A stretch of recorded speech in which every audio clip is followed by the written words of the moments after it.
Very good afternoon, one and all. Today for post-lunch session, we have invited respected Dr. Pushpa Yadav, Madam. Madam, I welcome you on behalf of UGC HRDC Nagpur and from all the participants. Friends, it's an honor to introduce respected Dr. Pushpa Yadav, Madam. She is by profession a Vaidya and at her own clinic at Reveri. She is senior Ayurved consultant at Ayulife Ayurved Clinic and Panchakarma, a Vaidya at Patanjali Chikitsalaya, Badshahpur, Gurugram, Rajya Prabhari Vaidya of Haryana Mahila Patanjali.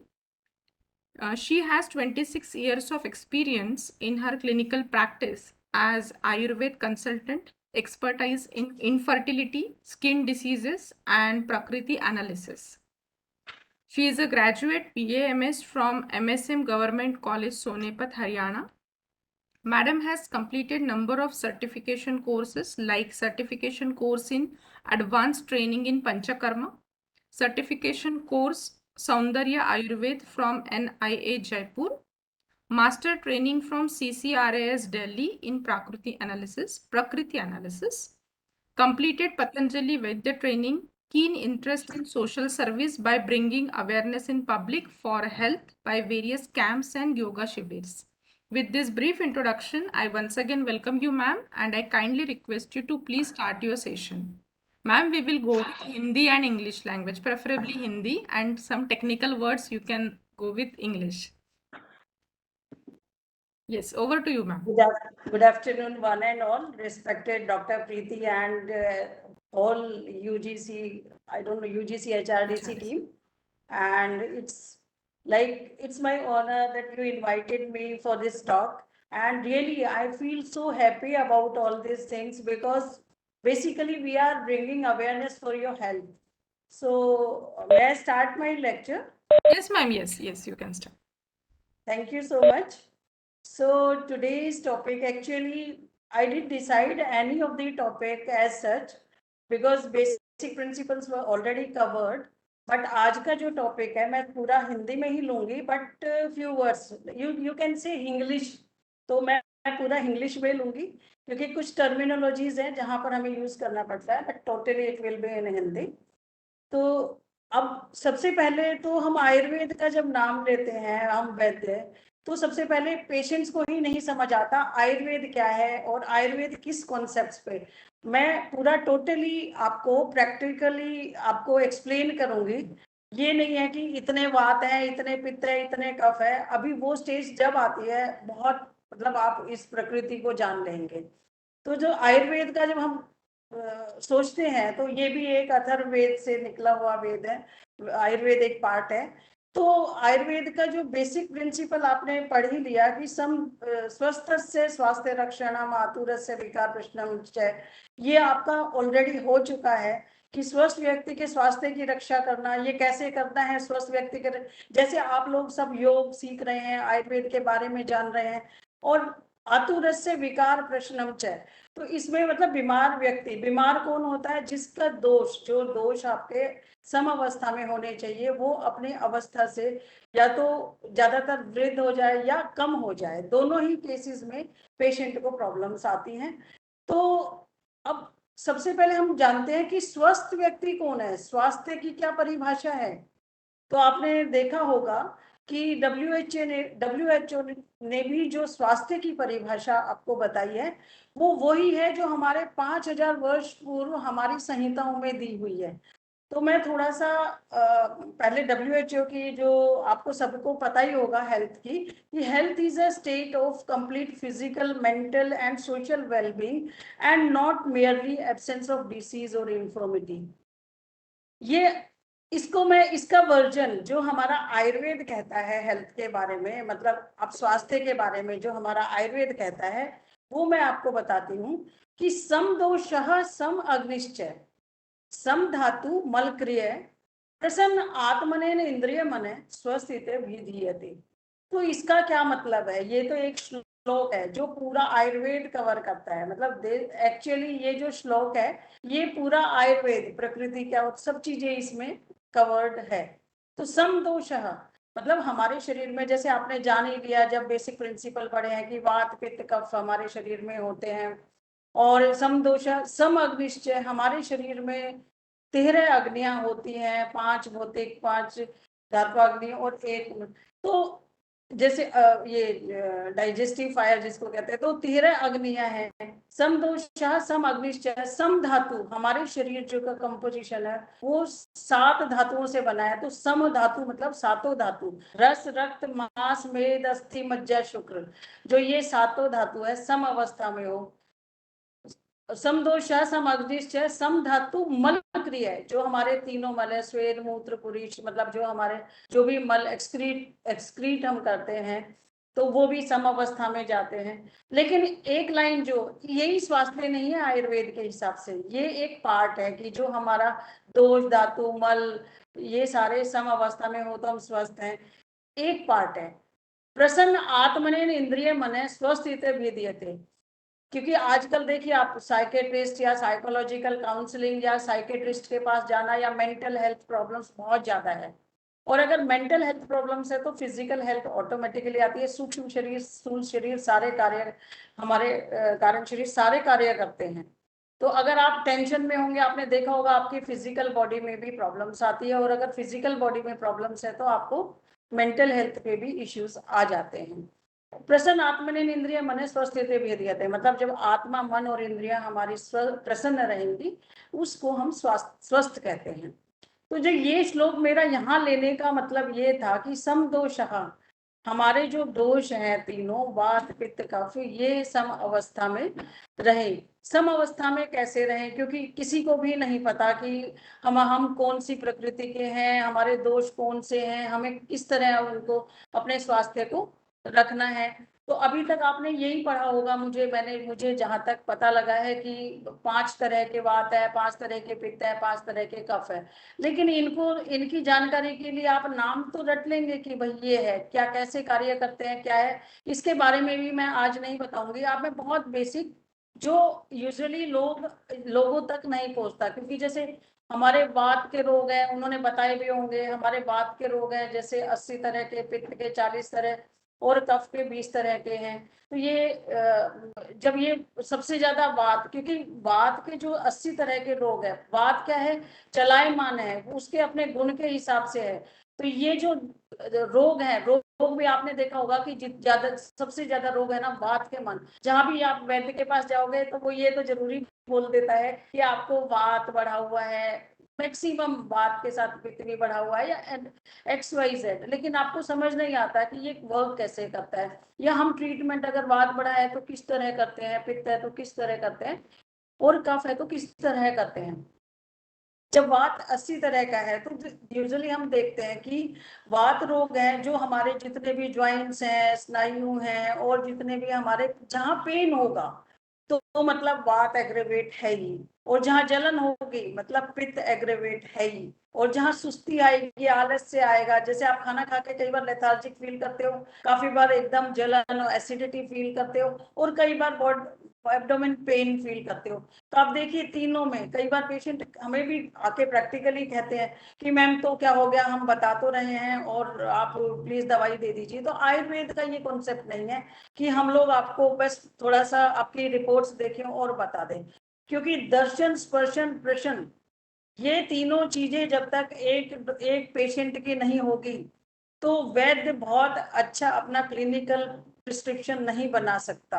और दर्शन स्पर्शन प्रश्न में भी ये चीजें involve क्यों हैं, क्योंकि आयुर्वेद जो है उसकी 3 तरह से हम चिकित्सा करते हैं, एक नहीं है। जैसे एक तो है सत्वाजय चिकित्सा, देह व्यापाश्य चिकित्सा, और ये युक्ति व्यापाश्य चिकित्सा। तो यूजुअली पेशेंट क्या करते हैं कि युक्ति व्यापाश्य चिकित्सा लेने आते हैं कि भाई हमें क्वांटिटी और क्वालिटी, मतलब हमें दवाई दे दो। ये नहीं होता, मतलब इसका मतलब है कि युक्ति व्यापाश्य चिकित्सा होती है, युक्ति व्यापाश्य होता है कि quantity and quality of the drugs, मतलब आप कितने अच्छे तरीके से उन चीजों को ले रहे हैं, वो मतलब कौन सी दवाई और अच्छी क्वालिटी की दवाई, ये वैद्य के हाथ में। But this is one part, ये एक ही पार्ट है कि quantity and quality of drugs. दूसरा पार्ट और तीसरा पार्ट हमारी जो ये अभी मैंने बताया ना, समदोष समग्र प्रसन्न आत्मन इंद्रिय मन, ये भी बहुत जरूरी है। हर एक वैद्य, हर एक हमारे पास ड्रग्स, हमारे पास दवाइयाँ, जो द्रव्य हैं, जो हमारा कारण है, जो हमारी ऋतुचर्या दिनचर्या है, जो हमारा मतलब एक कॉन्सेप्ट है वैद्य का, ट्रीटमेंट का, सब अच्छा करते हैं। लेकिन कुछ ही वैद्य उसमें और ज्यादा सफल क्यों होते हैं और किस तरह उनको सफलता प्राप्त होती है, क्योंकि ये तो युक्ति व्यापाश्य है। दूसरा है देव व्यापाश्य चिकित्सा। तो देव व्यापाश्य चिकित्सा मतलब जैसे यज्ञ, आजकल मैं तीनों चीजें ले रही हूँ, मंत्र चिकित्सा, यज्ञ चिकित्सा।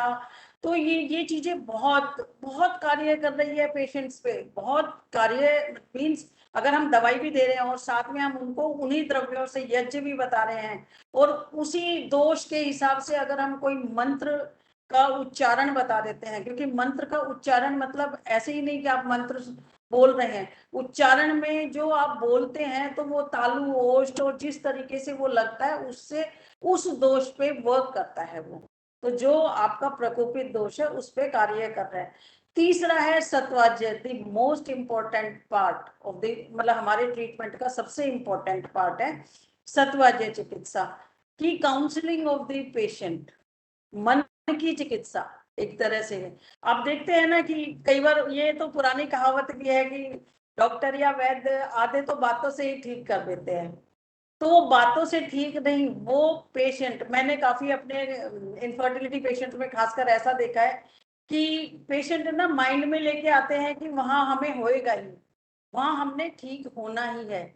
ये हर वैद्य के साथ है, मैं ही नहीं, मतलब ये प्रैक्टिकल अप्रोच है कि जो दूसरे पेशेंट का बताया हुआ, जो हील्ड पेशेंट का, क्योर्ड पेशेंट का बताया हुआ पेशेंट आता है, उसको हमें काउंसलिंग में भी बहुत आसानी हो जाती है क्योंकि वो ऑलरेडी काउंसिल्ड आता है।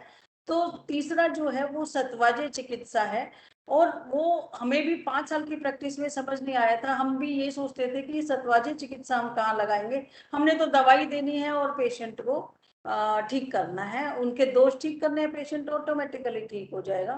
बट ये चीजें नहीं है।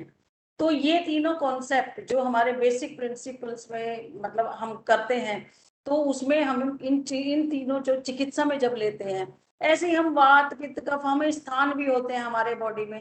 आपने यूजुअली देखा होगा कि जो वात रोग है बेसिकली हमारे जो बुजुर्ग लोग हैं जो आफ्टर 50 की एज में है, वो ज्यादा प्रोन टू है, वो ज्यादा उनके अंदर वात रोग ज्यादा होता है।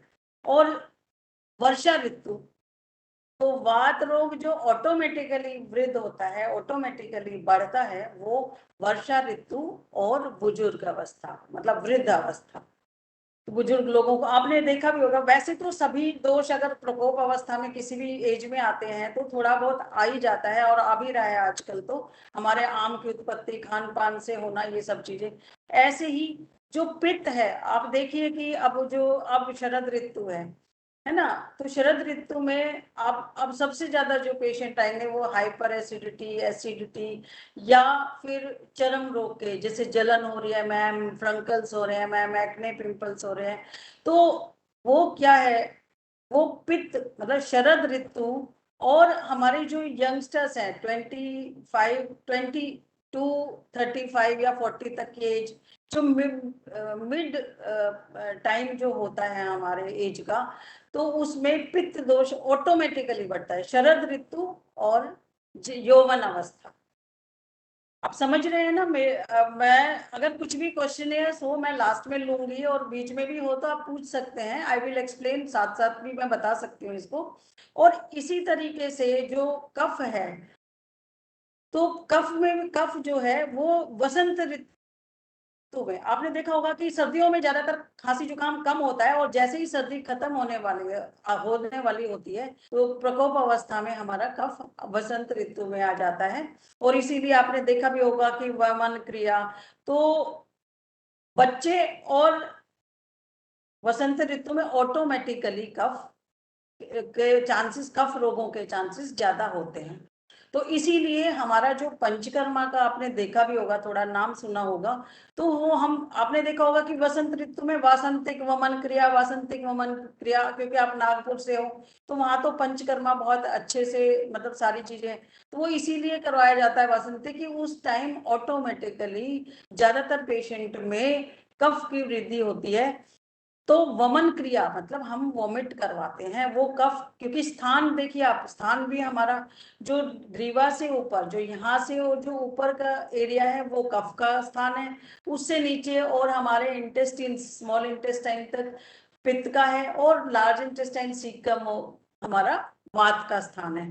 तो चिकित्सा भी मैं बहुत प्रैक्टिकली थोड़ा थोड़ा बता रही हूँ कि चिकित्सा भी इसी तरह है हमारी, ताकि आप डॉक्टर के पास जाएंगे एटलीस्ट आपको पता होगा कि वो क्यों कर रहा है, और आप जल्दी काउंसिल हो जाओगे डॉक्टर से कि यार ये तो हमने सुना हुआ है या समथिंग, जो भी, क्योंकि अवेयरनेस होगा तो ही पेशेंट समझ पाता है ज्यादा। अब देखिए योग हम बताते थे, अब योग के बारे में सब पता है तो हमें बहुत इजी है, कोई भी योग का नाम लेते हैं पेशेंट जल्दी से, प्राणायाम बोलते हैं तो किसको करना है किसको नहीं करना है, एवरीथिंग, मतलब सब कुछ उनको पता है। इसी तरीके से ये पंचकर्मा के जो हम जनरल जनरल चीजें बता रहे हैं, वैसे तो 5 कर्म है, पर मैं 3 का इसलिए बता रही हूँ कि ये तो इसमें एडेड है कि वमन क्रिया हम ज्यादातर हम करवाते हैं अभी जो बसंत ऋतु में, और जो वस्ती सुनाई है कि एनीमा टाइप, एनीमा देते हैं या तेल भर के, कोई भी कहीं भी सेक देते हैं, परिसेक देते हैं, वात के शमन में तेल से करते हैं, तो वो हम करते, वो वस्ती करते हैं हम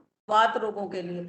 और जैसे आपने देखा भी होगा, कोई भी चर्म रोग का पेशेंट जाता है किसी भी वैद्य के पास, तो वो ज्यादातर उसका दस्त लगाता है, मतलब उसको पेट साफ करने के लिए जरूर देता है।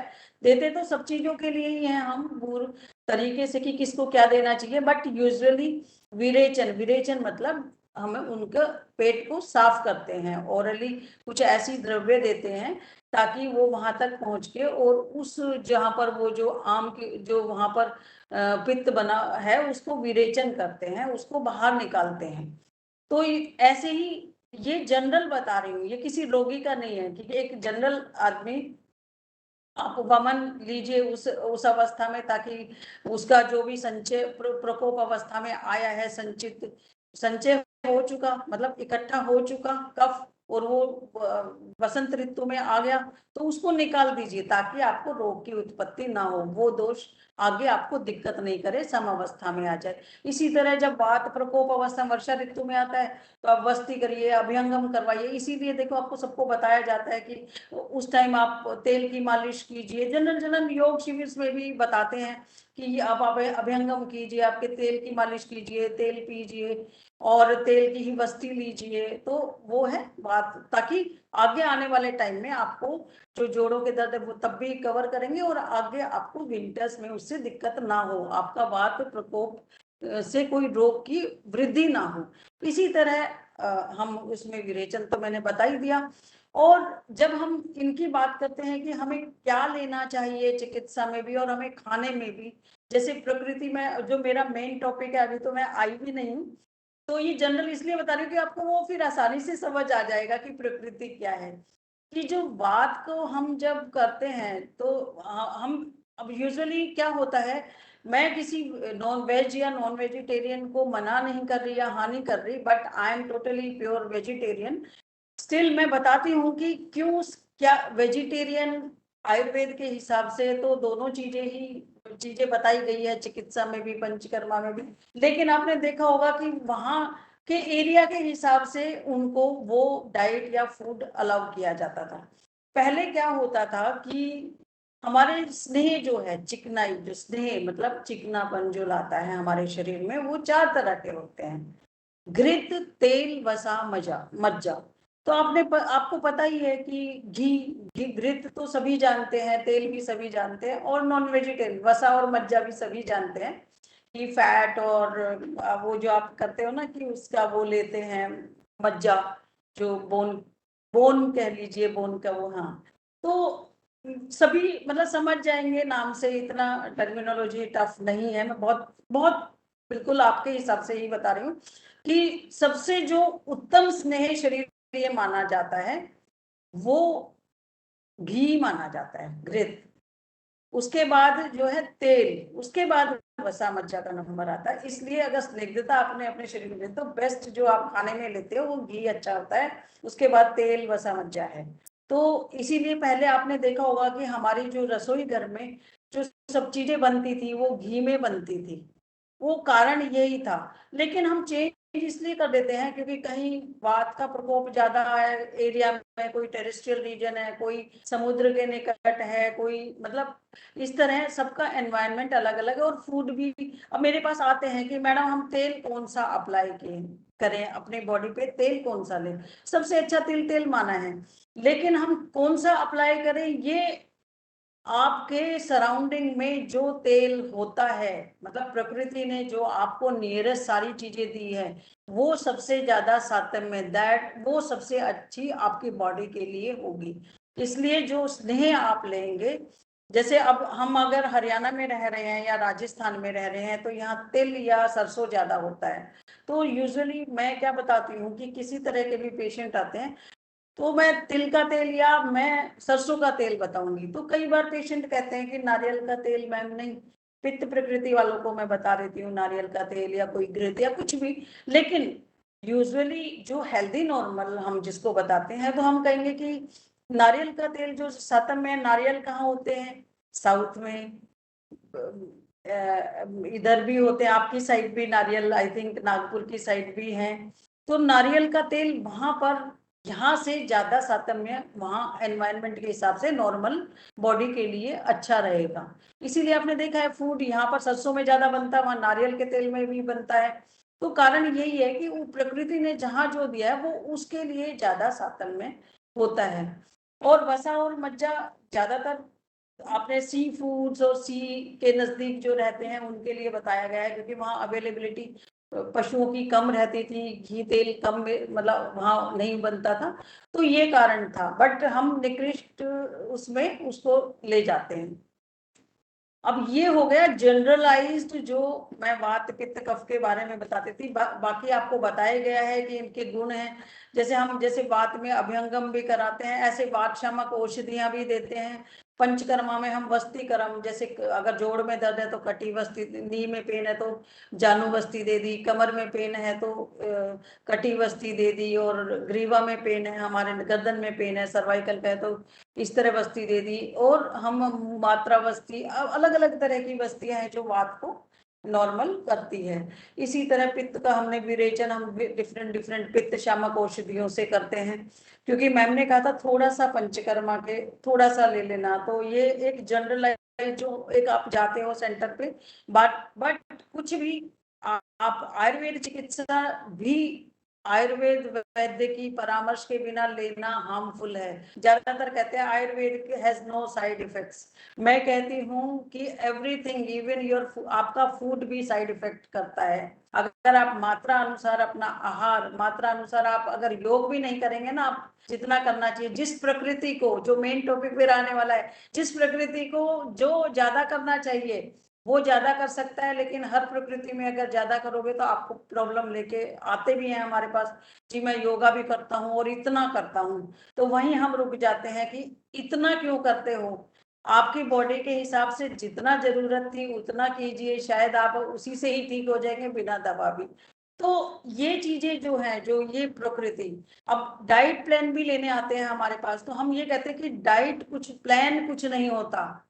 आपकी बॉडी के हिसाब से सातम में क्या रहेगा, आपकी प्रकृति कौन सी है, पहले आप अपनी प्रकृति जानिए। प्रकृति के हिसाब से हम आपको रस बताएंगे, और जो खाते हैं उनमें आप वेजिटेबल, सब्जियां, फ्रूट्स, उसमें चेंज ला सकते हैं। कौन सा आपको ज्यादा खाना है, रस कौन सा कम खाना है, ये जरूर ध्यान रखिए। ताकि हम, आयुर्वेद कभी भी नहीं कहता कि मीठा मत खाओ, नमकीन मत खाओ, चटपटा मत खाओ। हर ऋतु अनुसार हर हर रस अलाउड है।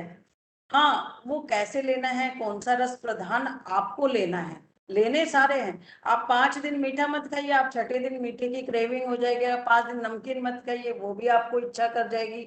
आप खट्टा मत खाइए, आपको छाछ, किसी भी चीज की आपकी इच्छा अपने आप बॉडी मांगने लग जाती है। बिकॉज शरीर के लिए जो हमारे आयुर्वेद के अनुसार 6 रस हैं: मधुर, अम्ल, लवण, कटु, तिक्त, कषाय।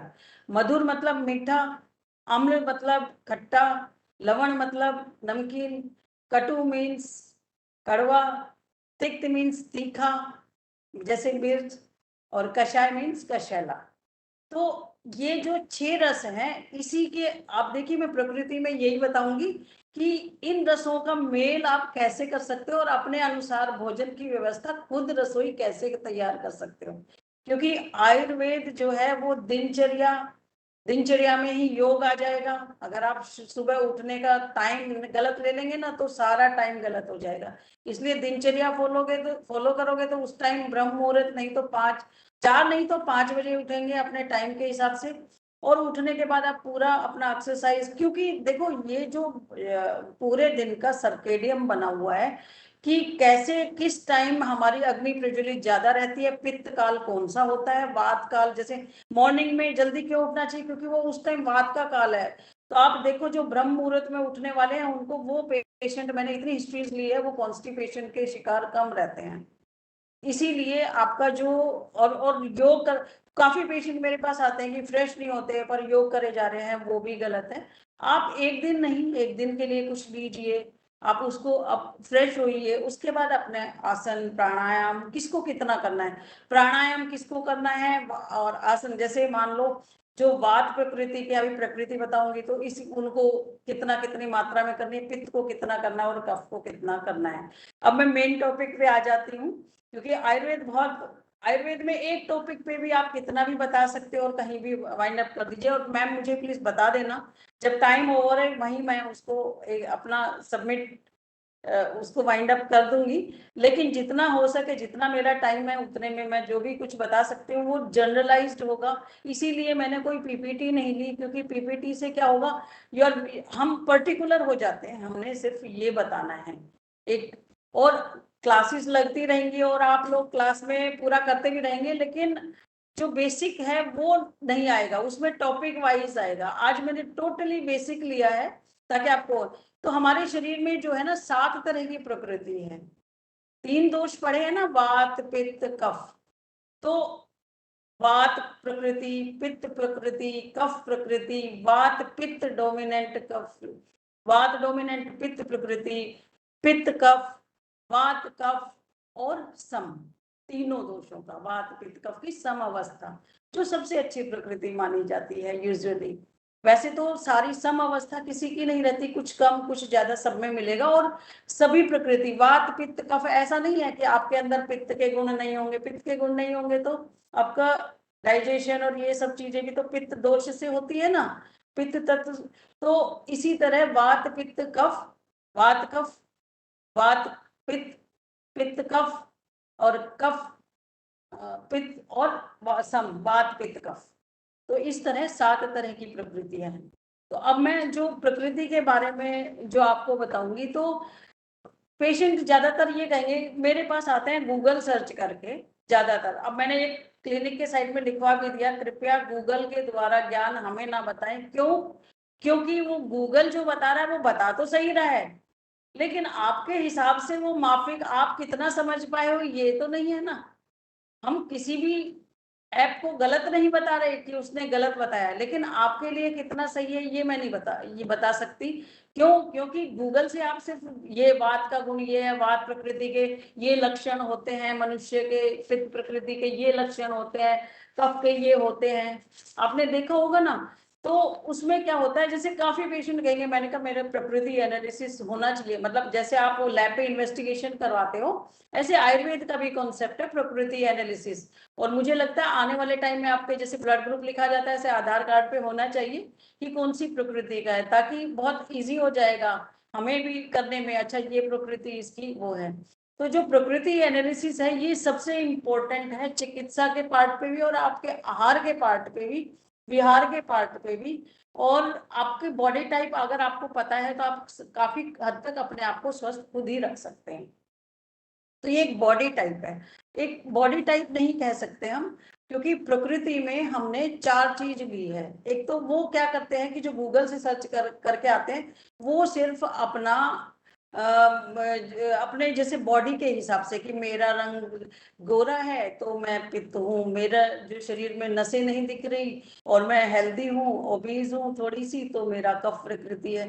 तो वो एक पार्ट है, मतलब फिजिकल अपीयरेंस। तो आयुर्वेद में जो हम प्रकृति एनालिसिस करते हैं, क्योंकि बहुत सारे पेशेंट्स ऐसे आते हैं मेरे पास कि प्रकृति एनालिसिस हम बोलेंगे ना कि प्रकृति आपकी इस हिसाब से मैं बताऊंगी, एक बार जांच करनी पड़ेगी, लेकिन थोड़ा सा जनरलाइज जो विकृति देखिए उसके हिसाब से हम दवाई दे रहे हैं। लेकिन प्रकृति में आप जो देखते हैं वो क्या है कि वात है, पित्त है, कफ है, मेरी कौन सी है, वात डोमिनेंट है, पित्त है, ये जानने के लिए हमारे बहुत सारे क्वेश्चनियर्स एक वैद्य के पास होते हैं। इसलिए किसी भी वैद्य के पास जाएं, आप अपनी प्रकृति जांच करवा सकते हैं उनके अकॉर्डिंग कि वो किस तरह है। जो मैं करती हूँ वो मैं चारों चीजें लेती हूँ और सभी वैद्य करते होंगे कि फिजिकल, फिजियोलॉजिकल, बिहेवियरल और साइकोलॉजिकल। आपने देखा भी होगा कि तो बिहेवियरल में देखो आप हमारी जो सबसे शुरुआत मैंने स्वास्थ्य की परिभाषा में डाला था ना कि प्रसन्न आत्म निंद्रिय मने, तो सोशल बीइंग जो हमारा WHO ने कहा है, तो सोशल वेलबींग कब होगा, जब हमारा बिहेवियर अच्छा होगा। तो सबसे पहले जो फिजिकल है, फिजिकल ट्रेट्स हर पेशेंट के, प्रकृति क्या है, आपको जो बेसिक प्रकृति आपके अपने पेरेंट्स से, मतलब इट इज अबाउट जीनोम, आपके पेरेंट्स से इनकलकेट की मिलती है वो। जब माता गर्भवती होती है तो उसके जब शुक्र और शोणित मिलते हैं तो उस टाइम क्या कौन सा दोष ज्यादा प्रोमिनेंट है, कौन सा माता का ज्यादा है जीन्स में, कौन सा पिता का ज्यादा गुण है, वो दोनों मिलके आपके, तभी तो कहते हैं ना कि इसका जो ये गुण है ये अपने बाप पे है, अपने पैतृक गुण है, ये अपना माता के है, मतलब आपके नान के पे गया है ये चीजें। तो ये उस टाइम तो प्रकृति हमारा क्या है कि गर्भ अवस्था के 16 सप्ताह के अंदर हमें अपने पेरेंट्स से मिलती है, वो चेंज नहीं हो सकती। आप नेक्स्ट प्रोग्राम आप इम्प्रूव कर सकते हो योग से या आहार से, लेकिन बेसिक प्रकृति जो है वो आपकी चेंज नहीं होती, वो प्रकृति यूजुअली सेम ही रहती है। लेकिन विकृति आने के, जैसे थायराइड हो गया तो ओबीज हो गया, विकृति आ गई, लेकिन प्रकृति जो बेसिक प्रकृति है वो से सभी की पेरेंट्स से मिलती है। और आजकल मैं देख रही हूँ कि जो यंगस्टर्स हैं, जो ये जनरेशन है, ये बहुत स्मार्ट है इस मामले में, उनको सारा पता है कि हमें पहले शोधन करवाना चाहिए। वो प्लानिंग के साथ आजकल अपने गर्भ का जो भी है, प्रेगनेंसी पे जा रहे हैं तो प्रॉपर प्लानिंग के साथ जा रहे हैं कि हमें शोधन करवाना चाहिए, अपने शरीर को डिटॉक्स करवाना चाहिए उनकी लैंग्वेज में। तो ये यही है कि अगर आप अपनी प्रोगेनी में आपके अवगुण, आपके शरीर में जो दोष जो मोर प्रोमिनेंट डोमिनेंट है, जो आपके पेरेंट्स से मिले हैं, उसको अगर आप थोड़ा सा चेंज करना चाहते हैं तो आप पहले डॉक्टर से मिलिए। प्रेगनेंसी पे जाने पे आपका नहीं, मतलब जनरलाइज में अवेयर कर रही हूँ, आपके बच्चे होंगे, आगे आने वाली जो पीढ़ियां हैं वो होंगी, तो उनमें एक मैसेज, योग टीचर क्या है कि वो बहुत स्प्रेड कर पाता है चीजों को। तो हम ज्यादातर इसीलिए आप लोगों से जुड़े हुए इतने खुश होते हैं कि आप लोगों को एटलीस्ट बेसिक पता होना चाहिए कि हम कैसे अपने जो अवगुण हैं अपने बच्चे में ना आए।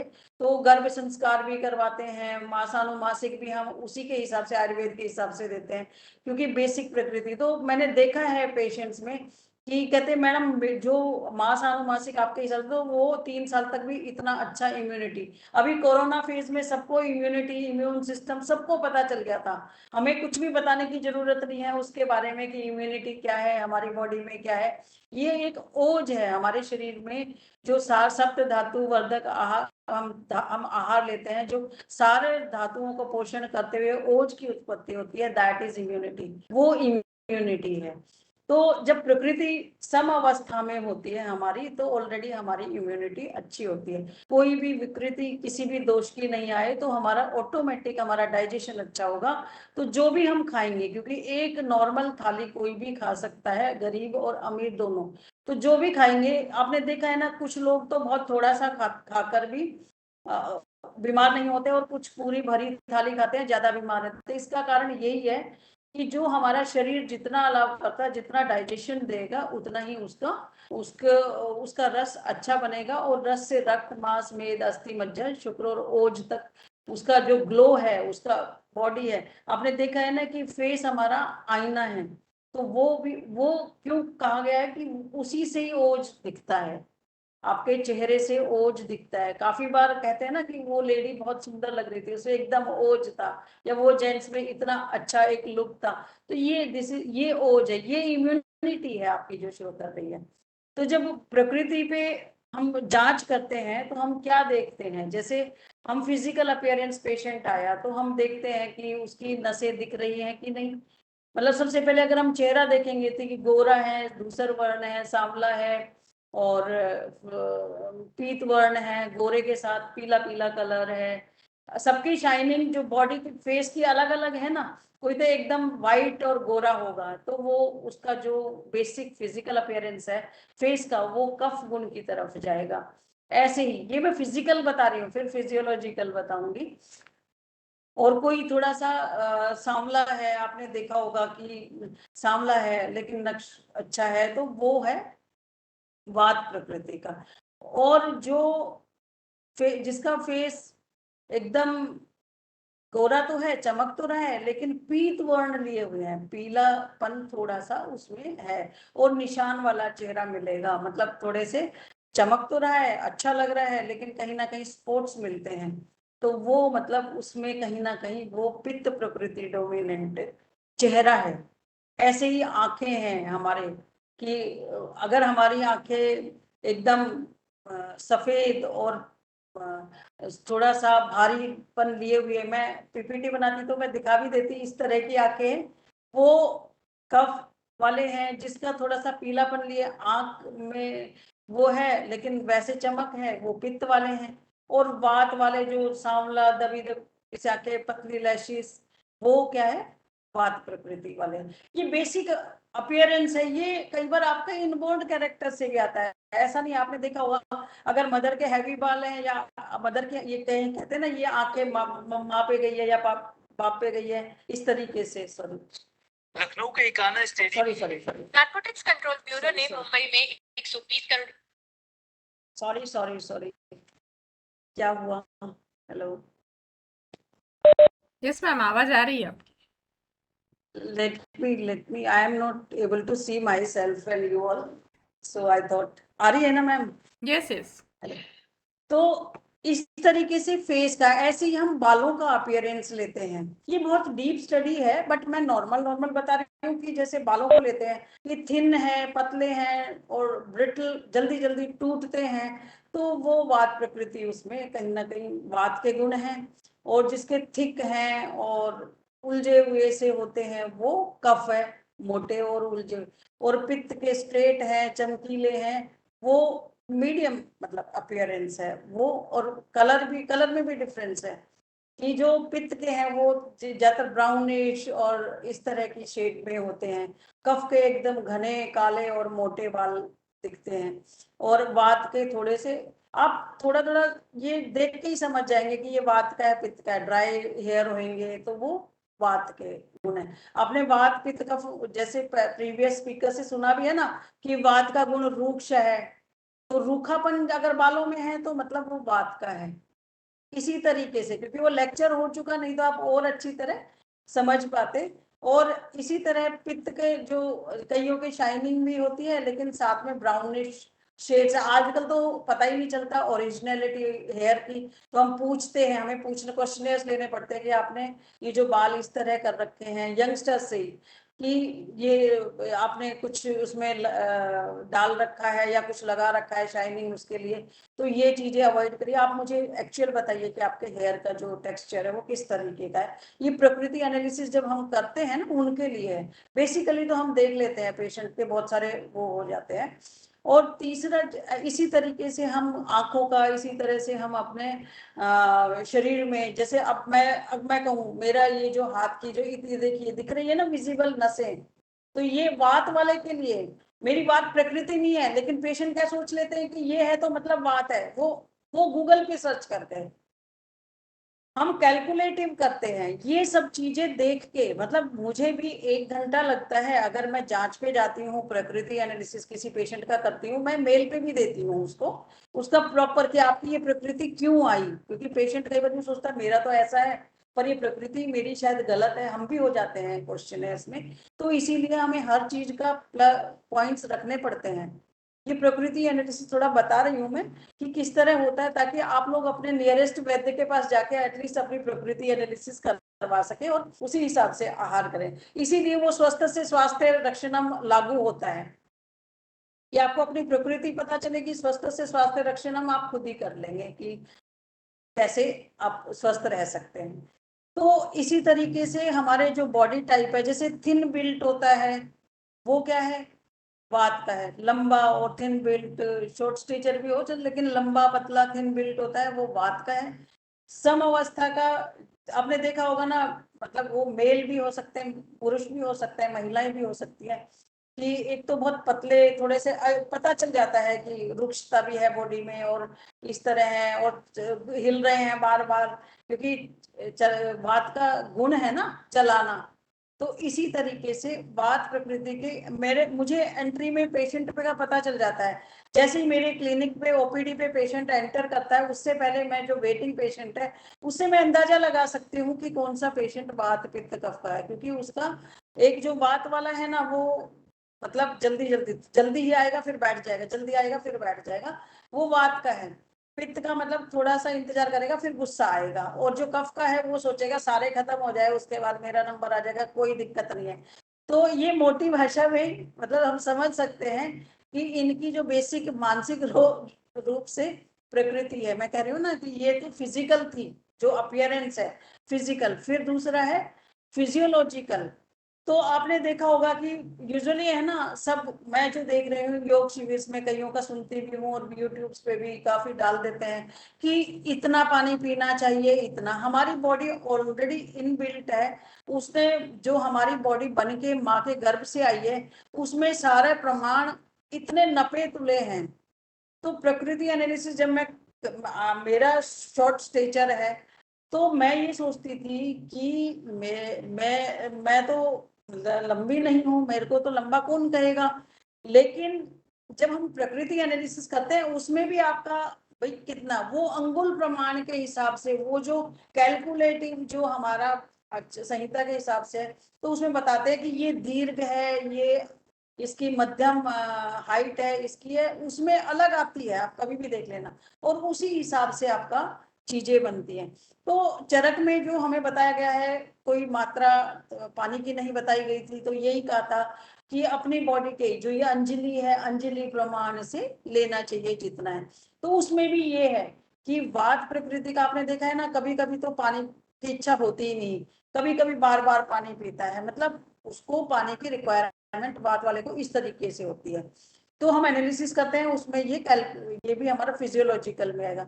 पित्त प्रकृति वाला है, वो क्या है कि एक जग भी उसके लिए कम रहता है, तो उसको क्या मात्रा आप एडवाइस करोगे, आप कहोगे आप ना 2 लीटर पी लो, लेकिन उसकी रिक्वायरमेंट में भी उसके 3 लीटर की हो, और वो नॉर्मल है क्योंकि उसका पित्त प्रकृति है। बेसिक जो बॉडी टाइप माँ के उससे मिली थी वो पित्त है।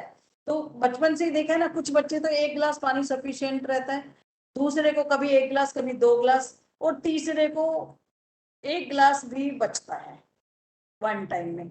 तो वात पित्त, तो वो कफ प्रकृति का, कि उसकी बॉडी में ऑलरेडी इतनी ही रिक्वायरमेंट है।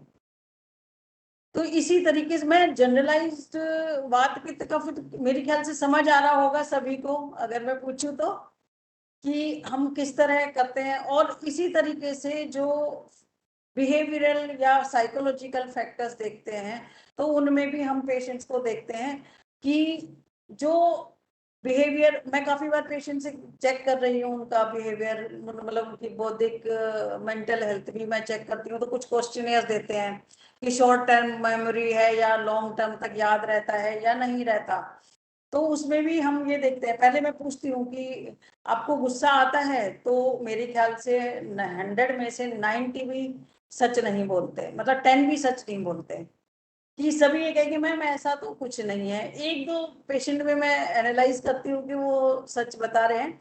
हाँ, उनके साथ अगर उनके कोई भी अटेंडेंट आते हैं या तो बच्चा ही अगर है, तो नहीं नहीं पापा को बहुत गुस्सा आता है, झूठ बोल रहे हैं, या उनकी वाइफ होगी वो कहेगी ऐसा नहीं है मैम, ये पूरी तरीके से नहीं बता रहे। दैट मीन्स उनको वो शॉर्ट टेम्पर्ड है या नहीं है, वो हम कैलकुलेट करेंगे अपने और उनके बिहेवियर से।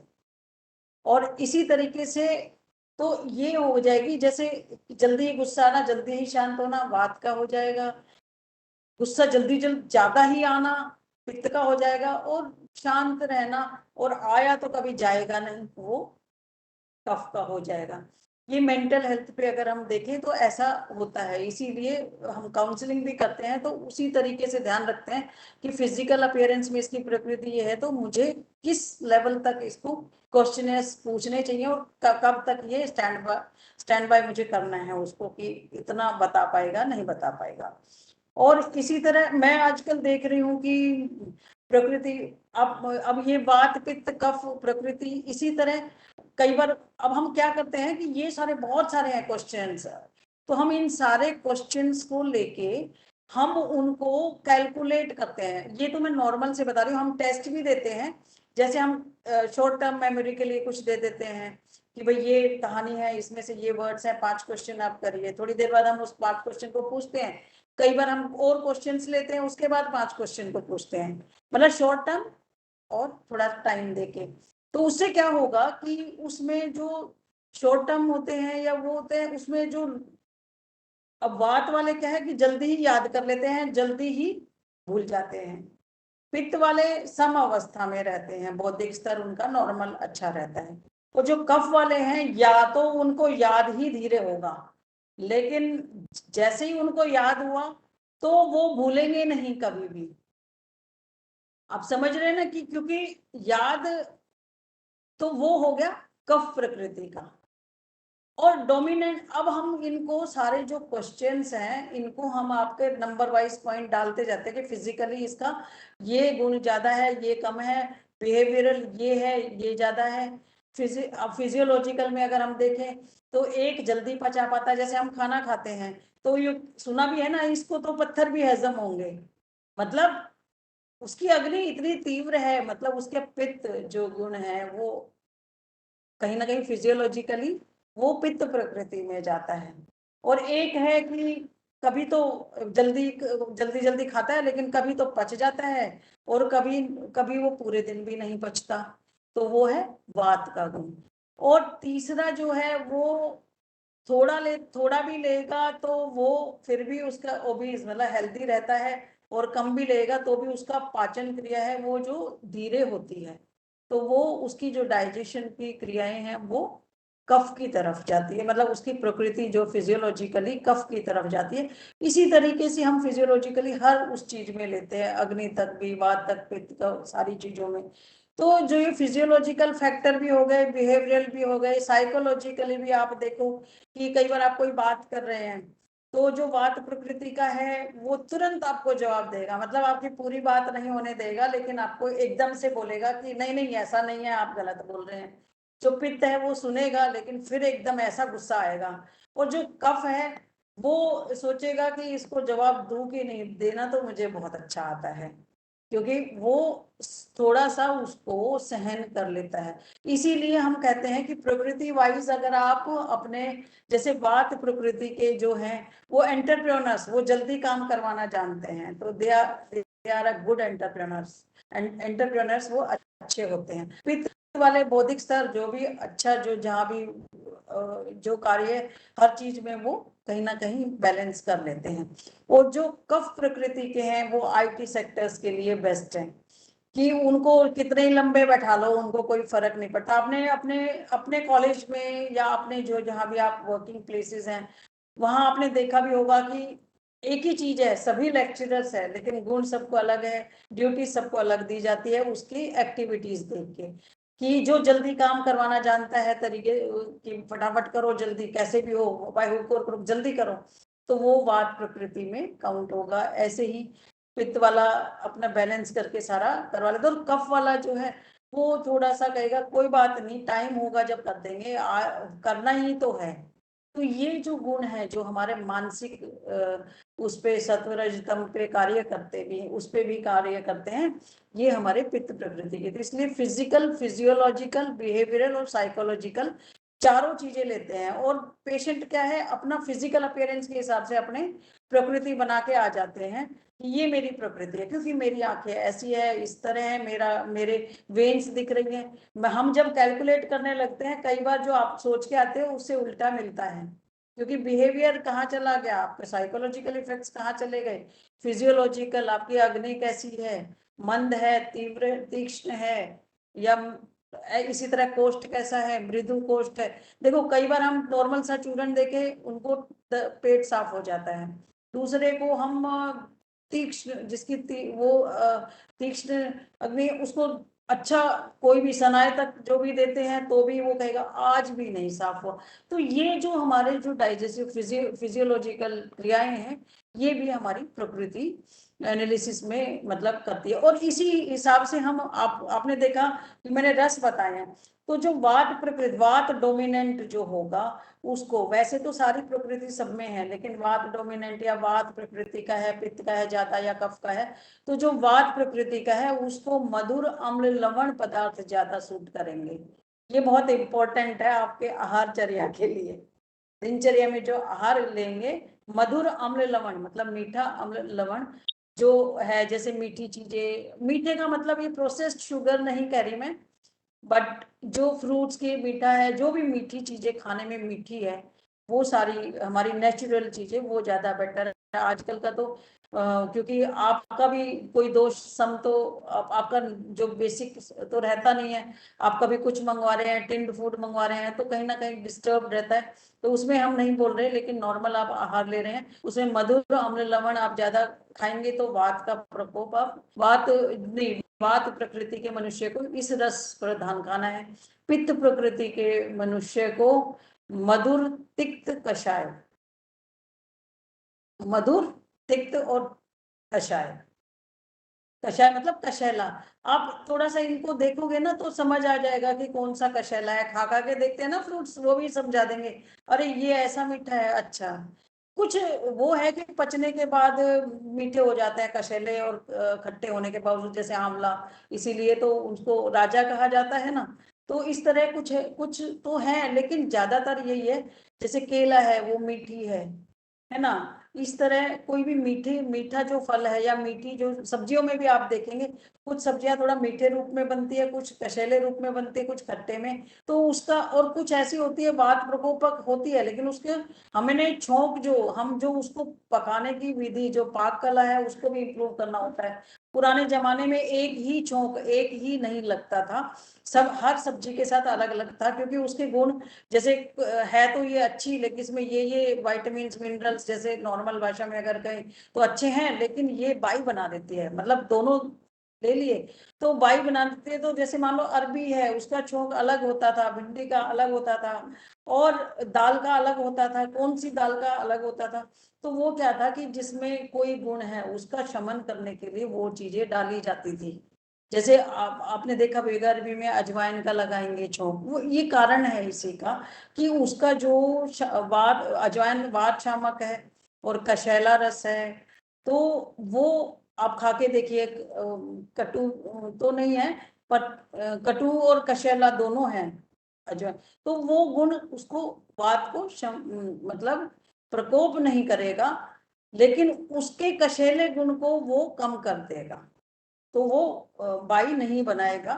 तो इसी तरीके से आहार का जो क्रियाएं हैं वो आप अपने आप डिसाइड कर सकते। जो कफ वाले हैं, हम कहते हैं ना कटु तिक्त कषाय, इसी तरह रोग में है, जैसे डायबिटीज वाले हैं तो ये वात कफज रोग है, तो कफ के मतलब, इसलिए सबको कड़वा, हम ये नहीं कहते दवाई लो, लेकिन कड़वे रस प्रधान आप चीजें ले लो, आप करेला ले लो, आप कड़वा काढ़ा पी लो, गिलोय का काढ़ा पी लो, जो कड़वी चीजें हैं है ना। तो कफ प्रकृति वालों को, जो रोग में भी हम ऐसे ही है कि जो कफज रोग है उसमें इस रस प्रधान औषधि होनी चाहिए, पित्त प्रधान है उसको इस तरह। और आपने देखा भी होगा कि जैसे बात के आपको ज्वाइंट्स पेन वगैरह के लिए तो हमेशा तेल, कभी नहीं लिखा होगा ये घी लगा लो। ऐसे ही अगर आप चर्म रोग है तो आप कहेंगे पंचतिक्त घृत लगा लो, या कोई भी घी बताएंगे, क्योंकि घी पित्त को शांत करता है, तेल वात को शांत करता है। और ऐसे ही मतलब जो हमारे गुण हैं, इसी और रूक्ष चीजें दी जाती है कफ को, जैसे वैसे तो हम औषधि देते हैं वो मधु के साथ देते हैं हमेशा, खांसी वाले आते हैं आपने देखा होगा ना कि मधु के साथ देते हैं सारी चीजें। तो इसी तरह से वात पित्त कफ और ये जो जनरलाइज प्रकृति एनालिसिस मैंने आपको बताया है। और मुझे प्लीज समय का बता दीजिए, मुझे कितना समय और लेना है, मैं उसी हिसाब से इसको एक्सटेंड करूं, अदरवाइज मैं क्वेश्चनेयर्स ले लूंगी। किसी मैडम के और में आधा घंटा है हमारे पास, 3 बजे तक है सेशन। अच्छा 3 बजे तक है। जी। अच्छा अच्छा। तो जो जनरलाइज तो मैंने इनको प्रकृति का जो है वो बता दिया है। इसी तरीके से हम बच्चों का, जैसे आजकल मैंने देखा है कि ब्रेन मैपिंग एक बहुत कॉमन में गुड़गांव जैसे शहर में, जो एनसीआर में तो बहुत ज्यादा हो रहा है कि बच्चों को ज्यादातर वो ब्रेन ये करवाएंगे कि इसको कौन सा हमने देना है, मतलब कौन से सब्जेक्ट्स दिलवाएं।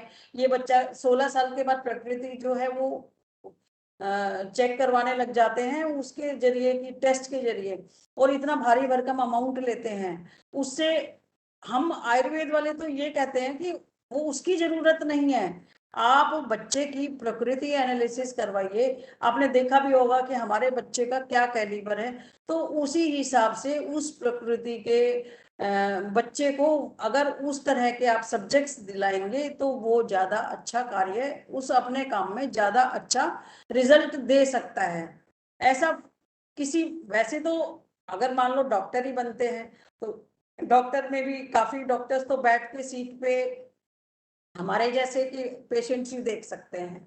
कुछ डॉक्टर्स होते हैं कि बहुत जगह जाके और कार्य मतलब एंटरप्रेन्योर्स होते हैं, वो सारी चीजें मैनेजमेंट पूरा उनके हाथ में होता है, हॉस्पिटल मैनेजमेंट। तो वो एक तरह से हर लाइन में हर प्रकृति का कार्य मिल जाता है। लेकिन बेसिकली आप सोच सकते हैं कि जैसे आईटी सेक्टर में अगर आपका बच्चा थोड़ा सा लंबे टाइम बैठा रहता है, लंबे टाइम आप पढ़ाई में कर सकता है, तो उसको आईटी सेक्टर्स और इस तरह के सिटिंग जॉब के पे आप कर सकते हैं प्रमोट। और जो बच्चा बार बार उछल कूद करता रहता है, शरारती भी है, इंटेलिजेंट भी है, और लेकिन काम करना भी जानता है और शरारते भी, डांट खाना भी जानता है, तो वो he will be a very good entrepreneur. और इसी तरह पित्त का तो मतलब जो पता चल जाता है ये बच्चा बौद्धिक स्तर भी अच्छा है और इस तरह भी है कि मान जाएगा, लेकिन गुस्सा बहुत है, इसको बोलना नहीं है, हम ऑलरेडी वो करते हैं। तो इसी तरीके का कार्य उसको बताया जा सकता है कि आप इस लाइन में जाएंगे तो ज्यादा बेटर है। ये तो करियर काउंसलिंग का बता रही हूँ। अब आती है योग की बात, जो सबसे इम्पोर्टेंट है। किसको योग ज्यादा करना चाहिए, किसको कम करना चाहिए, ये भी आपकी प्रकृति डिसाइड करती है।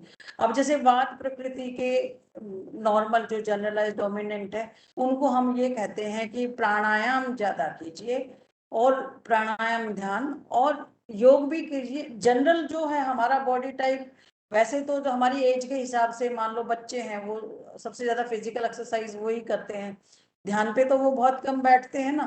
तो वो तो का ऑटोमेटिक ही है कि जो बच्चे हैं वो तो उनको तो फिजिकल एक्सरसाइज या उसको आसन ज्यादा करने चाहिए, और जो मिडिल एज है उनको समावस्था में दोनों, और जो बुजुर्ग लोग हैं वो आसन जो ज्यादा करके आते हैं वो इसीलिए ज्वाइंट्स पेन या किसी कुछ ना कुछ शिकायत के साथ आ जाते हैं। ऐसा नहीं है सभी आते हैं, क्योंकि उसकी प्रकृति पे भी डिपेंड करता है। लेकिन जो वात प्रकृति के हैं उनको ध्यान ज्यादा करना चाहिए, प्राणायाम ज्यादा करना चाहिए और आसन कम करने चाहिए।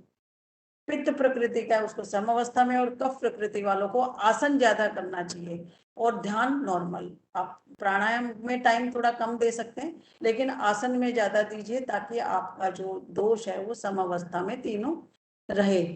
और जब प्रकृति के बारे में और अगर हम ट्रीटमेंट में भी जाएं और हम अपनी दिनचर्या में भी जाएं, तो पेशेंट का आहार जो है वो प्रकृति वाइज आप जो बनाते हो, फॉर्मेशंस करते हो, उसमें काल का भी बहुत ध्यान दिया जाता है कि आप किस काल में आहार किस का सेवन कर रहे हैं। जैसे आप पित्त का काल जो है 9-10 के बीच में बताया गया है, तो ज्यादातर आपने देखा होगा कि द्विभोजनम 2 टाइम का भोजन यूजुअली इंडिया में ज्यादा चलना है। वैसे तो जैसे इस एरिया में 3 बार भी खाते हैं, तो उनका जो यहाँ का जो टेम्परेचर है वो रूक्ष है, ज्यादा है, और जो एयर है वहाँ यहाँ रूक्षता ज्यादा है। तो आपने देखा होगा कि हरियाणा वालों को तो कहा ही जाता है कि दूध दही का खाना। तो वो इसीलिए कहा जाता है कि इस एरिया में अगर आप ये चीजें का सेवन नहीं करेंगे तो आपको ऑटोमेटिक वो चीजें, वो गुण आपके नॉर्मल नहीं हो पाएंगे। मेरी वॉइस ऑडिबल है, कुछ कट रही है? बिकॉज मुझे मैसेज एक दिख रहा है कि वॉइस इज इंटरप्टिंग समथिंग और something, I don't know what is the message. Please can you see doctor Yes. Preeti? Madam there is voice a is okay, message. उनके तरफ से कुछ कनेक्शन का Clear है, इश्यू clear होगा। है। Yes, voice is okay okay. Okay. और ऐसे ही मैम नींद का जो है, जितने हमारी जो डिस्टर्ब स्लीप है, जैसे पेशेंट आप हमारे पास आते हैं कि मैम हमारी डिस्टर्ब स्लीप है, दैट मीन्स वात का प्रकोप है ही। डिस्टर्ब स्लीप एक है, मैम आ ही नहीं रही, इस तरह बहुत सुस्ती रहती है, आती है तो फिर उठने का ही मन नहीं कर रहा, दैट मीन्स वो कफ की तरफ विकृति जा रही है। इसी तरह मैम आंखों में बहुत जलन रहती है, शरीर गर्म होता है, आंख खुल जाती है, मतलब एवरी पार्ट जो भी आप दिनचर्या में कर रहे हैं उसमें तीनों प्रकृति, तीनों दोष इन्वॉल्व रहते हैं। आप नोटिस करेंगे तो आप डे टू डे लाइफ को आप चेंज कर सकते हैं। इसीलिए हमें कहा है कि जो शाम का भोजन है, क्योंकि आप सो जाते हैं तो कफ उस टाइम जब हम खाते हैं हल्का जल्दी खाने का, इसीलिए कहा है कि उस टाइम वो पित्त काल दोबारा से है। उसके बाद वात का होगा, फिर हम दूध देते हैं, उसके बाद कफ का होता है कि सो जाएगा। तो इसीलिए खाने का जो है वो टाइम, वो मॉर्निंग में इस टाइम है और इवनिंग में ये टाइम है। लेकिन अब हम मॉर्निंग में, क्योंकि हमारा ब्रेकफास्ट सिस्टम है, हम बहुत बहुत है, उसमें जा नहीं पा रहे, या नाइट ड्यूटीज है, तो जितने भी मेरे पास पेशेंट आते हैं ज्यादातर नाइट ड्यूटीज वालों का जो एब्डोमिनल डिसऑर्डर्स, मतलब पेट की बीमारियां ज्यादा है। इसलिए उनको भी हम दिनचर्या के साथ साथ रात्रिचर्या भी बताते हैं कि आपको रात को अगर आप खा रहे हैं तो 12 बजे के आसपास, आप जब पित्त का काल है तो आप कोशिश करिए उस टाइम आप जितना भोजन करते हैं उससे आधा भोजन थोड़ा लेके तब आप रेस्ट पे जाइए थोड़ी देर बाद, ताकि आपका जो आम की उत्पत्ति है, जो आपका डाइजेस्टिव इश्यूज होते हैं वो कम हो। वैसे तो दिनचर्या ऋतुचर्या जो फॉलो की जाए, जो संहिताओं में बताई गई है वो ही हो तो स्वस्थ रहेगा ही। लेकिन देखो हम अपने कार्य में जाते हैं, अब यहाँ तो एमएनसीज हैं, हम कैसे उनको बोल दें कि आप रात की ड्यूटी ना करें, लेकिन रात की ड्यूटी करते हैं, उसमें किस तरह का आहार और किस टाइम काल में आप किस तरह मात्रा लेनी है, अगर वो फॉलो करेंगे तो कुछ बचाव हो सकता है। पूर्णतया मैं नहीं कहूंगी, कुछ बचाव हो सकता है। अगर नहीं होता है तो आपको सपोर्टिव मेडिसिन, सपोर्टिव आहार के साथ आपको दवा का उपयोग करना ही पड़ेगा। तो प्रकृति इतना इम्पोर्टेंट इसीलिए था, और मैंने ये टॉपिक इसीलिए आप लोगों के समक्ष रखा क्योंकि इसके बिना आयुर्वेद नहीं चलता। इसके बिना अगर आप रस को इम्प्रूव करेंगे, हम 6 रसों को इम्प्रूव करेंगे तो हमारी उत्तरोत्तर धातुएं तभी बढ़ेंगी। जैसे अगर हम अपने यहाँ से हम कुछ भी लेते हैं, हम कोई भी रस या हमारा आहार लेते हैं, पाचन क्रिया अगर अच्छी नहीं हुई, हमारा पित्त अच्छा नहीं हुआ, कफ अगर हमारे जहाँ पर हमारी बॉडी का फिजिकल अपीयरेंस अच्छा नहीं हुआ, तो ये सारी हमारी ये कैरेक्टर्स, ये चीजें हमें इनबोर्न मिली है। लेकिन हम अपने बच्चों में करने के लिए आप पंचकर्मा पे जा सकते हैं। पंचकर्मा क्या है? हमारी 5 चीजें हैं, मतलब हम जो बॉडी टाइप है उसको डिटॉक्स करने के लिए हमारे जो संहिताओं में है शोधन क्रिया है ये। तो इसमें पूर्व कर्म और प्रधान कर्म है। पूर्व कर्म मतलब पंचकर्मा, जो पंचकर्मा करने से पहले क्या करते हैं आपने देखा होगा ना, तो जो मैं 3 दोष बता रही हूँ इसी तरह प्रकृतियां हैं। तो पंचकर्मा में भी आपको जो तेल का सिलेक्शन है या जो दवा का सिलेक्शन है, औषधि का सिलेक्शन है, वो आपकी प्रकृति के हिसाब से है। आप जाकर ये नहीं कह सकते कि मेरे ये इस तेल से मसाज कर दीजिए, पूर्व कर्म में इस तेल से मेरी वस्ती कर दीजिए। ये वैद्य डिसाइड करेगा कि आपकी प्रकृति जो है ये आई है। जैसे वात शामक औषधियों से तेल है, पित्त प्रकृति वालों का पित्त शामक औषधियों द्वारा बना हुआ जो पित्त शामक तेल है, तो ये अलग अलग तेल है। जैसे वात शामक बला तेल है और बहुत सारे धन्वंतरम तेल है। इस तरह तेल का भी जो सिलेक्शन है वो वैद्य इसी हिसाब से करता है। ये पूर्व कर्म होता है। तो स्नेहन और स्वेदन, स्नेहन मीन्स आप पंचकर्मा पे जाते हैं तो पहले आपने सुना होगा ना अभ्यंगम की बॉडी मसाज करना है, हमने तो बॉडी, आजकल तो ये बहुत चलन हो गया और बहुत सारे सेंटर्स बिना वैद्य के खुले हुए हैं कि मतलब अब उनको कह लो बिगड़ा हुआ पंचकर्मा आपको पहले ही मिल रहा था, तो वो थोड़ा बहुत रिलैक्स कर सकता है, बट वो ट्रीटमेंट के हिसाब से क्योर नहीं करता। प्रॉपर आपके बॉडी टाइप के हिसाब से तेल या जो भी डिसाइड किया जाएगा। अगर अक्षी तर्पण करना है तो घी, क्योंकि आंख जो है पित्त का स्थान है, और पित्त के स्थान में आपने मैंने बताया था ना घी यूज होता है, तो इसीलिए आपने कभी भी देखा होगा कि जो भी आंखों का तर्पण करवाने जाते हैं, आजकल कंप्यूटर विजन सिंड्रोम बहुत हो रहा है, तो एक बहुत कॉमन चलन भी है। तो इन चीजों में क्या है, सीधा जाएंगे जी मेरा अक्षी तर्पण कर दो। अरे आपका पहले उसी हिसाब से आपका कार्य करना पड़ेगा, उस तैयारी करनी पड़ेगी, ताकि हम आपको डिसाइड कर पाए कि आपको कौन सी चीजें, कौन सा घृत अच्छा काम करेगा। पर यूजुअली जैसे महात्रिफला घृत और ये हम इन चीजों से करते हैं। तो स्नेहन और स्वेदन, तो अभ्यंगम मतलब फुल बॉडी मसाज कह लो आप नॉर्मल भाषा में, हम नहीं बोलेंगे ये, this is not an Ayurvedic terminology, हम प्रॉपर अभ्यंगम में कहेंगे। अभ्यंगम और स्टीम लीजिए, ताकि, और अगर जैसे मान लो हम बोलते हैं कि बस्ती लीजिए, कि अगर आप वात प्रकृति के हैं, वात दोष ज्यादा इन्वॉल्व है, तो आप बस्ती लीजिए, साथ में ये करवाइए। अगर पित्त है तो हम कहेंगे रात को विरेचन लेके आइए, हम ये दवा दे रहे हैं, आप रात को ये घी पी लेना या ये तेल ले लेना, जो भी ज्यादातर घी लेते हैं क्योंकि पित्त वाले को घी दिया जाता है ना। इसी तरीके से ये पी लीजिए, ताकि अगले दिन आपका पेट साफ होगा तो हम अपने प्रोसीजर्स पे जाएंगे। इसी तरह कफ वाले को जो है हम शोधन और शमन दोनों चीजें, शोधन क्रिया दोनों चीजों पे हम जाते हैं। और उनका रूक्ष, हम जैसे अब तेल लेते हैं तो हम कफ प्रकृति वालों को, तो जैसे अब कोई फैट रिडक्शन के लिए हमारे पास आएगा तो हम उसमें उद्वर्तन करवाएंगे, कि हम पाउडर्ड मसाज रूक्ष चीजों से, जैसे इसमें तेल स्नेह चीजों से है ना, तो उसमें रूक्ष चीजों से मतलब रूखी, आप समझ रहे हो ना, रूक्ष तो सभी समझ रहे होंगे वहां पर। तो रूक्ष चीजों से, जैसे त्रिफला है रूक्ष है, और बहुत सारे हमारी वो जो पाउडर कुल्थी है, इन चीजों को हम पाउडर्ड, उसमें पाउडर्ड मसाज कहते हैं उसको, ताकि वो हमारा जो फैट है वो बर्न होने लगे, उसको जो हमारा मेन मकसद है जिस चीज के लिए कर रहे हैं वो होए। इसी तरह जो जब हम ये दो चीजें पूर्व कर्म करने के बाद फिर हम आते हैं पेशेंट के लिए, कि अब आपका जैसे किसी को किस चीज के लिए लेना है। मान लो अगर हम एक ही चीज देख लेते हैं, चलो हम इनफर्टिलिटी लेते हैं, जनरल बॉडी के लिए ले रहे हैं, तो हम स्नेहन स्वेदन करने के बाद हम, अगर वो पेशेंट थोड़ा सा, हमने प्रकृति देख ली कि उसको बहुत स्ट्रेस रहती है, मानसिक तरीके से बहुत डिस्टर्ब स्लीप्स होती है उसकी, तो उसको हम शिरोधारा में बताएंगे, क्योंकि मतलब ताकि उस पॉइंट पे जाके उसके जो भी ब्लॉकेजेस हैं बॉडी में, जो चैनल्स में ब्लॉकेजेस हैं वो खुले। ऐसे ही अभ्यंगम करने के बाद स्टीम में ये भी यही कारण है। और मान लो उसको कंप्यूटर विजन सिंड्रोम है तो अक्षी तर्पण पे बोलेंगे। अगर उसको नेक में है पेन है, तो इसमें हम देखो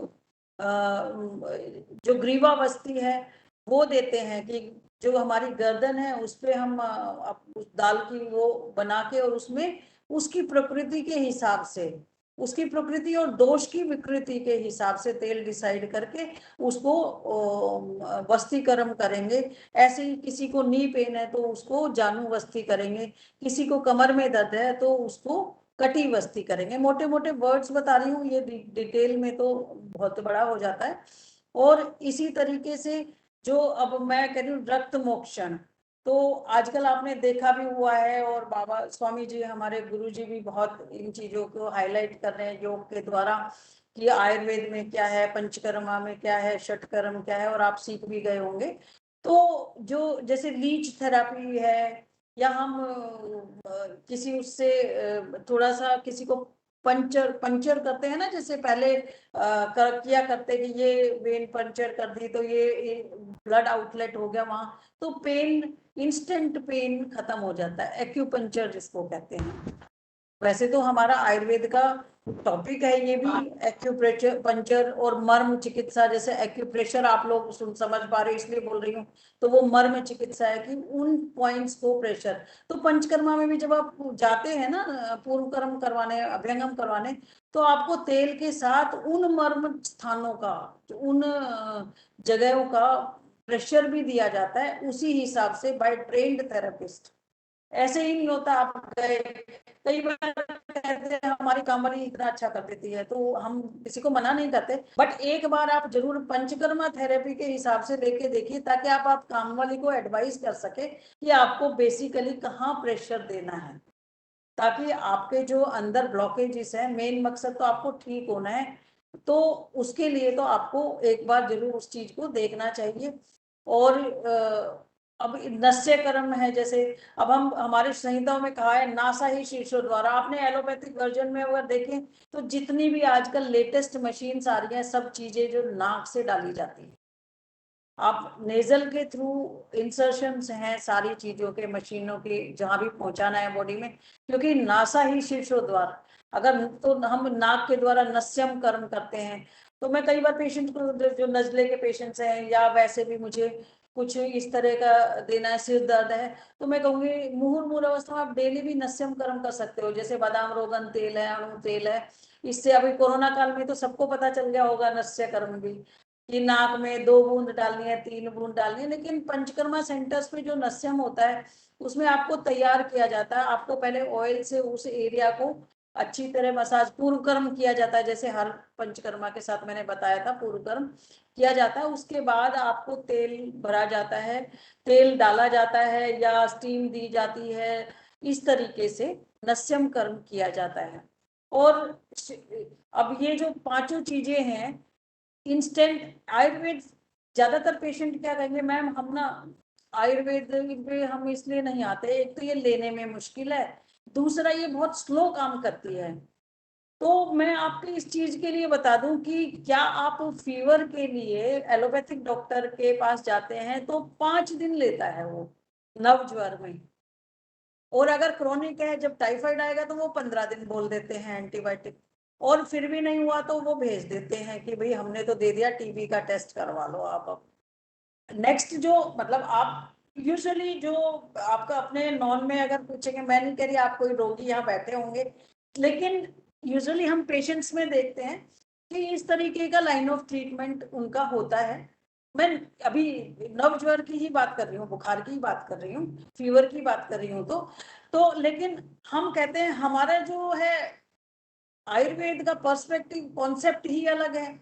हम तो 3 दिन में पेशेंट का बुखार ठीक कर सकते हैं। कैसे कर सकते हैं कि सबसे पहले निदान परिवर्जन, जिस कारण से हुआ है उसको खत्म करो, कि भाई आपका ज्यादा खाना खाने से, बाहर का खाना खाने से इन्फेक्शन हो गया है। दूसरा लंघनम, किसी भी तरह के बुखार में लंघन, बॉडी वैसे तो ऑटोमेटिकली आपका टेस्ट बदल देती है, क्योंकि आपकी बॉडी बेस्ट डॉक्टर है। अगर आपकी बॉडी लूज मोशन कर रही है, एक्सेस तो मैं नहीं कह सकती, लेकिन लूज मोशन कर रही है, दैट मीन्स आपकी बॉडी को ऑटोमेटिकली टॉक्सिन्स निकाल रही है। वॉमिट कर रही है, दैट मीन्स वो ऑटोमेटिकली आपकी बॉडी के जो टॉक्सिन्स हैं उनको निकाल रही है और आप जल्दी स्वस्थ होते हैं। आयुर्वेद अब क्या है, सबसे पहले यही कह देते हैं कि लंघन, अरे मैम वीकनेस आ जाएगी, हल्का हल्का थोड़ा सुपाच्य द्रव्य दे दो, क्योंकि उनके भी दिमाग, उनका माइंड सेट चेंज करना बड़ा मुश्किल हो जाता है। तो उसमें हम उसको खाने को थोड़ा सा बदलते हैं कि ये नहीं देना, यही देना। तो जब ये परहेज बताते हैं तो ऑटोमेटिकली पेशेंट अपने आप रिकवर हो जाता है। और नाम किसका होता है? वैद्य का, डॉक्टर का। कि मैं उसके पास गई थी, मैं 2 दिन में ठीक हो गई, कोई भी वैद्य। क्योंकि अगर आप वो चीजें फॉलो करेंगे तो आप ऑटोमेटिकली आप अपनी हेल्थ को रिवाइव अपने आप भी कर सकते हैं। यूजुअली बच्चे को अगर उल्टी लग जाती है ना, हम खांसी की दवाई देते हैं या शहद में कुछ दवाई दे देते हैं, कफ पे आते हैं, तो कहेंगे अरे मैम कैसी दवाई दे दी, वॉमिट हो गई। ये मिथ्स, ये फैक्ट्स मैं बता रही हूँ थोड़े से, क्यों? क्योंकि वो कफ ऑलरेडी कफ टाइम होता है बच्चों का, और कफ का स्थान ऊपर का ही है, वॉमिट कर दिया तो अच्छी बात है, इसमें बुरी बात नहीं है। बच्चा कैसे निकालेगा कफ? उसको निकालना नहीं आता। बड़े हैं, अगर थोड़ा कफ बन गया तो आप थोड़ा बहुत करके कफिंग करके निकाल सकते हैं, लेकिन बच्चे कैसे करेंगे? तो ऑटोमेटिकली उनको वो जब मेडिसिन देते हैं तो वो वोमिट कर देता है। ऐसा नहीं है वो उस मेडिसिन से हमेशा वोमिट करेगा, नेक्स्ट डे या नेक्स्ट डोज में वो शायद नहीं करे, लेकिन पेशेंट का जो थोड़ा सा प्रॉब्लम आती है हमें बताने में, वो यही है कि नहीं ये अच्छी बात है। मैं तो अब पहले ही बताने लग गई कि ये हो सकता है तो कोई बात नहीं। ऐसे ही चरम रोग वाले आते, मैं कहूंगी लूज मोशन लगे उसमें घबराने की बात नहीं है, ग्राइपिंग हो घबराने की बात नहीं है, तो पेशेंट उसको मैनेज कर लेता है, अरे बोला ही था। लेकिन अगर आप बताना भूल जाते हैं या किसी कारण से होते हैं तो पेशेंट घबरा जाता है, रिएक्शन कर गई दवाई। तो ये बहुत सारी चीजें जो आयुर्वेद का आपकी बॉडी करती है। तो बॉडी की टेंडेंसी होती है ऑटोमेटिकली, हमारा इतना साइंटिफिकली जो बना हुआ शरीर है, वो जो हमारे उससे मिला हुआ है, वो बॉडी ने जो दूसरी बॉडी ने हमें दिया है, वो बहुत मतलब अपने आप सारी चीजें के लिए सक्षम है। लेकिन हम भूल जाते हैं, हम क्या है, हमें पता है हमारा जी अजीब सा हो रहा है, लेकिन हम खाना खा लेते हैं, तो ये आम की उत्पत्ति होगी। फिर आएंगे मैडम हमारे जोड़ों में दर्द हो रहा है, बात तो आपने ओवर एक्सर्ट किया, आपने ये खाना भी खा लिया, आप सोए भी नहीं, तो सारे लक्षण आपने बात के कर लिए। तो अब उसमें आप रिलैक्स नींद लो, आप थोड़ा सा अभ्यास करो, हेड मसाज लो, रिलैक्स करो, नींद लो, तो आपका ऑटोमेटिक अपने आप ही ठीक हो जाएगा। अगर वो नहीं कर पाते तो सपोर्टिव मेडिसिन, फिर डॉक्टर तो सब तैयार बैठे ही होते हैं, चाहे कोई भी हो, तो सपोर्टिव मेडिसिन। तो ये प्रकृति के हिसाब से है, प्रकृति के हिसाब से ही हम अपनी मेडिसिन का चयन करते हैं, प्रकृति के हिसाब से हम दोष का। और आपको एक यज्ञ भी बताऊं तो, जैसे मान लो मेरे पास कई कैंसर के पेशेंट चलते हैं, तो हम जैसे यूजुअली कैंसर के पेशेंट में जो हम औषध द्रव्य में देते हैं, अगर हम उनकी हवन सामग्री में जो बेसिक हवन सामग्री है, उसमें हम वो द्रव्य के कुछ पंचांग या जो भी अवेलेबिलिटी है वो मिलवाते हैं, तो वो पेशेंट ज्यादा जल्दी रिवाइव कर पाता है उस चीज को। और मैंने नंबर ऑफ पेशेंट्स में देखा है कि जो पेशेंट इस तरीके से सारी चीज फॉलो कर रहे हैं वो जल्दी रिकवरी में है। ऐसे ही मंत्र चिकित्सा, और ये रिसर्च में भी आ गया है, गायत्री मंत्र से ये आया है, दूसरा मंत्र किया तो वो पेशेंट जो मंत्र जहाँ लगा हुआ था वो, इसका भी सूक्ष्म शरीर पे बहुत अच्छा कार्य कर रहा है, क्योंकि ये भी हमारे जो दोष हैं उनको नॉर्मल अवस्था में लाने में बहुत बड़ा जो है वाइब्रेशंस क्रिएट करते हैं। आपने देखा होगा ना कि मंत्र जब आप बोलते हैं जैसे, तो हाँ, आप जैसे मान लो ओम का उच्चारण करते हैं, तो जो वो ध्वनि है हमारे ब्रेन तक कितनी वाइब्रेशन सूक्ष्म रूप से करती है। इसीलिए जो संगीत है, संगीत में भी आपने देखा होगा ना कि ये साइकेडेलिक है संगीत, ये इस तरह का है, ये इस पे इस संगीत पे इसकी ये है, तो वो भी रोग के हिसाब से जो है वो जो साउंड है वो भी हीलर है। तो ये जो प्रकृति है, अगर जैसे वात का है उसको किस तरह की साउंड देनी है, पित्त का है उसको सूदिंग, वात का है उसको सूदिंग साउंड देनी है, कफ का वो थोड़ा सा वाइब्रेशन ज्यादा हो ताकि उसका वो। लेकिन ये बहुत जो मंत्र चिकित्सा है, मंत्र उच्चारण उसका विनियोग करके काफी चीजें अलग अलग रोग में वो भी बताया हुआ है हमारे जो इसमें आयुर्वेद के हिसाब से। और वो भी सारा इन दोषों पे ही टिका है। जब आप कोई मान लो मंत्र चिकित्सा पे अगर आप करना भी चाहें थोड़ा सा एक स्मॉल सर्टिफिकेशन कोर्स, तो उसमें यही बताया जाएगा कि पहले आपको ये सारा जो मैंने आज बताया, बात पित्त आपको ये, सॉरी सॉरी फॉर इंटरप्शन, जो ये जितनी चीजें बताई है, तो पहले यही चीजें जाननी होगी, उस मंत्र चिकित्सा कैसे कार्य कर रही है हमारी बॉडी पे, पहले ये सारी चीजें जितनी भी बताई है ये जाननी होगी, तभी उसका हम निवारण कर सकते हैं उसके साथ। तो मैं अब मंत्र उच्चारण के साथ ही अपनी वाणी को विराम देती हूँ। 10 मिनट है, 10 मिनट के लिए मैं क्वेश्चनर्स लेंगी दूसरा टॉपिक शुरू करने की बजाय।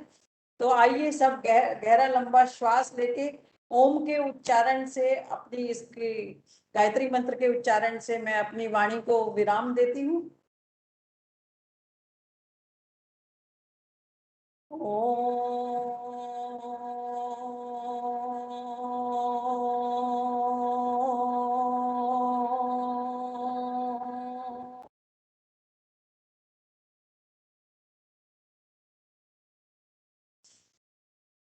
ओम भूर्भुवः स्वः तत्सवितुर्वरेण्यं भर्गो देवस्य धीमहि धियो यो नः प्रचोदयात्। प्रणाम सभी को। कोई क्वेश्चंस हो तो अब मैं अभी, क्योंकि बोलने वाले को तभी अच्छा लगता है कि कुछ तो निकल रहा होगा, क्योंकि इतना अच्छा हमें अपने गुरु से बहुत कम, मतलब हमारे गुरु तो इतने अच्छे अच्छे ज्ञानी है कि हमें, हमारे तो एक चीज बताते थे, 10 क्वेश्चंस वहीं आते थे तो पूरा ही नहीं हो पाता था। तो या तो पूरा पूर्णतः समझ आ गया या कुछ नहीं समझ आया। तो क्वेश्चनियर्स नहीं होते तो शायद ये स्थिति हम मानते हैं। पर फिर भी होप मैंने बहुत नॉर्मल सी लैंग्वेज में और थोड़ा कुछ जो बेसिक आयुर्वेद है उसके बारे में बता पाई हूँ मैं। और अभी कोई किसी का क्वेश्चन है तो आप अनम्यूट करके प्लीज आप पूछ ली, नहीं तो मैम डॉक्टर। हाँ सर। मैम मेरा एक क्वेश्चन है।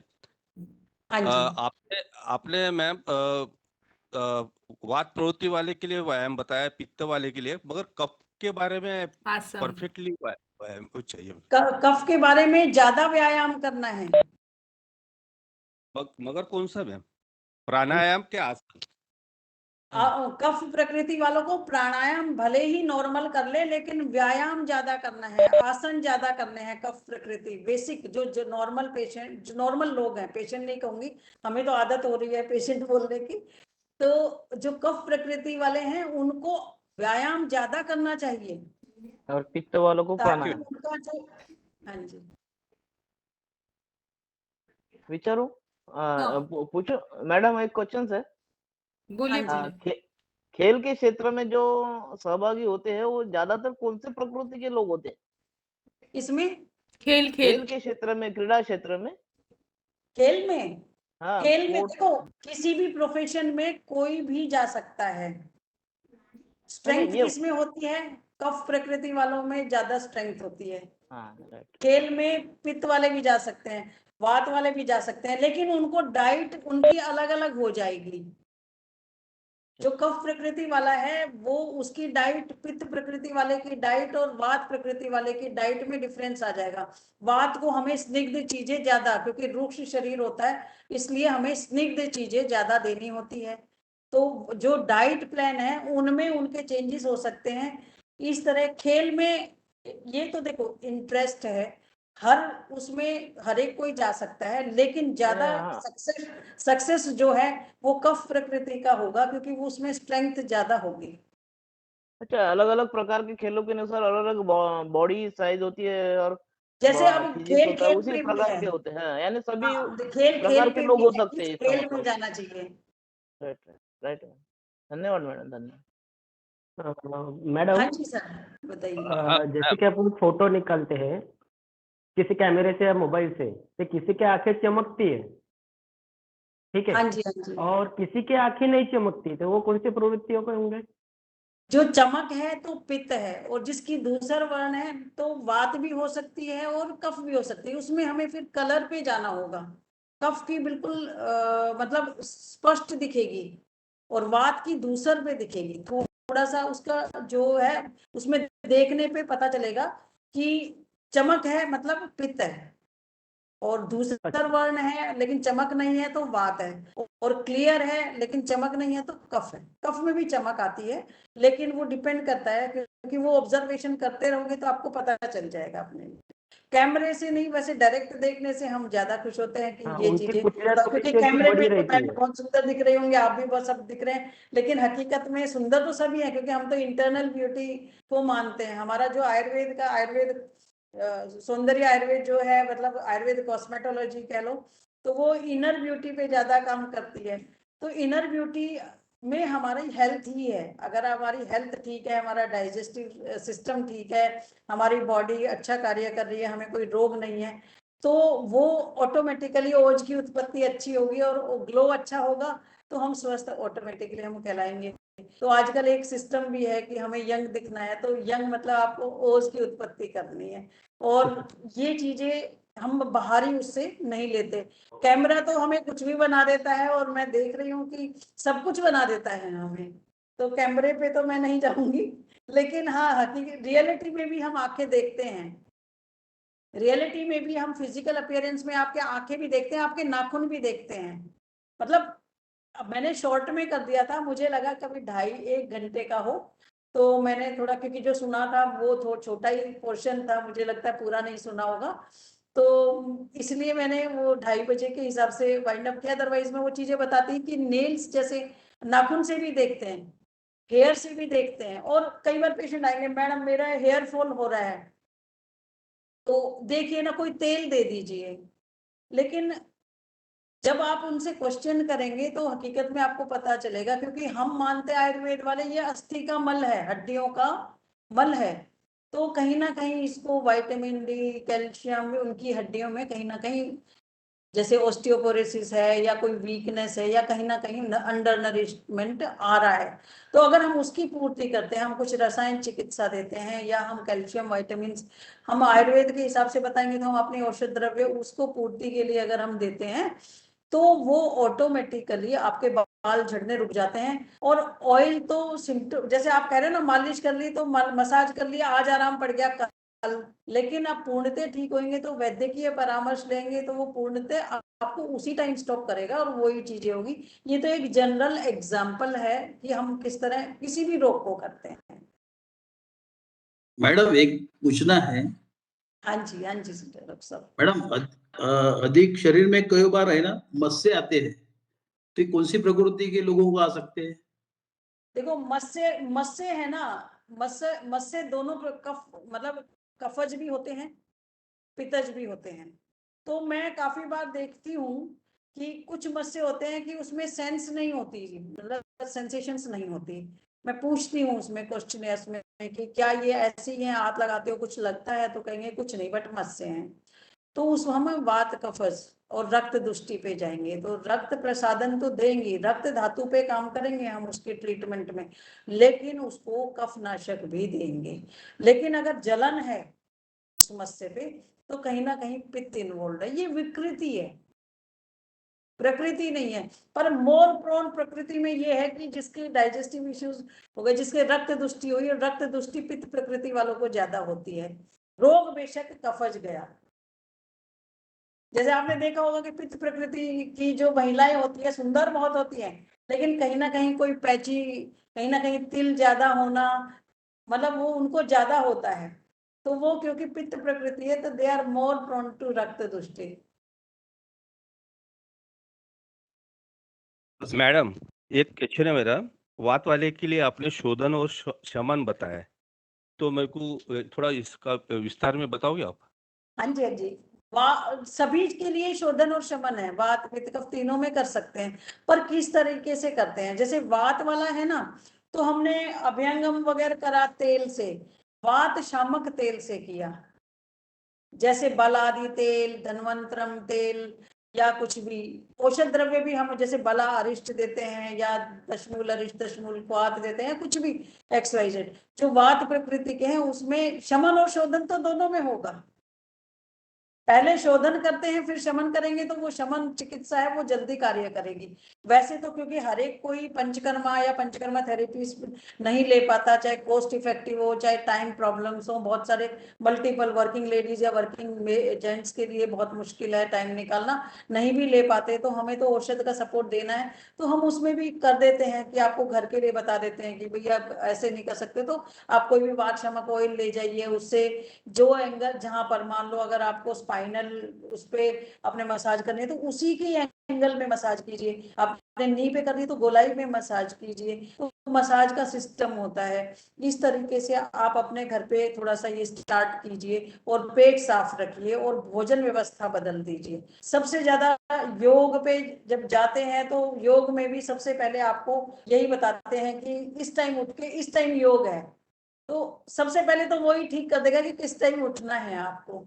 उसके बाद आप योग करेंगे तो आपके ऑटोमेटिकली सारे दोष जो हैं प्रकोप अवस्था में, जैसे अगर कफ वृद्धि है तो कफ का ठीक होगा, क्योंकि अग्नि ठीक होगी। आप एक्सरसाइज करेंगे तो आपका डाइजेस्टिव फायर ठीक होगा, डाइजेस्टिव फायर ठीक होगा तो रस की उत्पत्ति अच्छी होगी, और रस उत्तरोत्तर धातुओं को पुष्ट करते हुए ओज की उत्पत्ति होगी, तो ऑटोमेटिकली आप स्वास्थ्य की तरफ ही रहेंगे। और उससे आप देखो, योग करने वालों के चेहरे पे अलग ग्लो है। आप कभी भी योगी को देखना जो रेगुलर योग करते हैं, वो आप एक पूरे ग्रुप में भी अलग दिखते हैं। क्यों?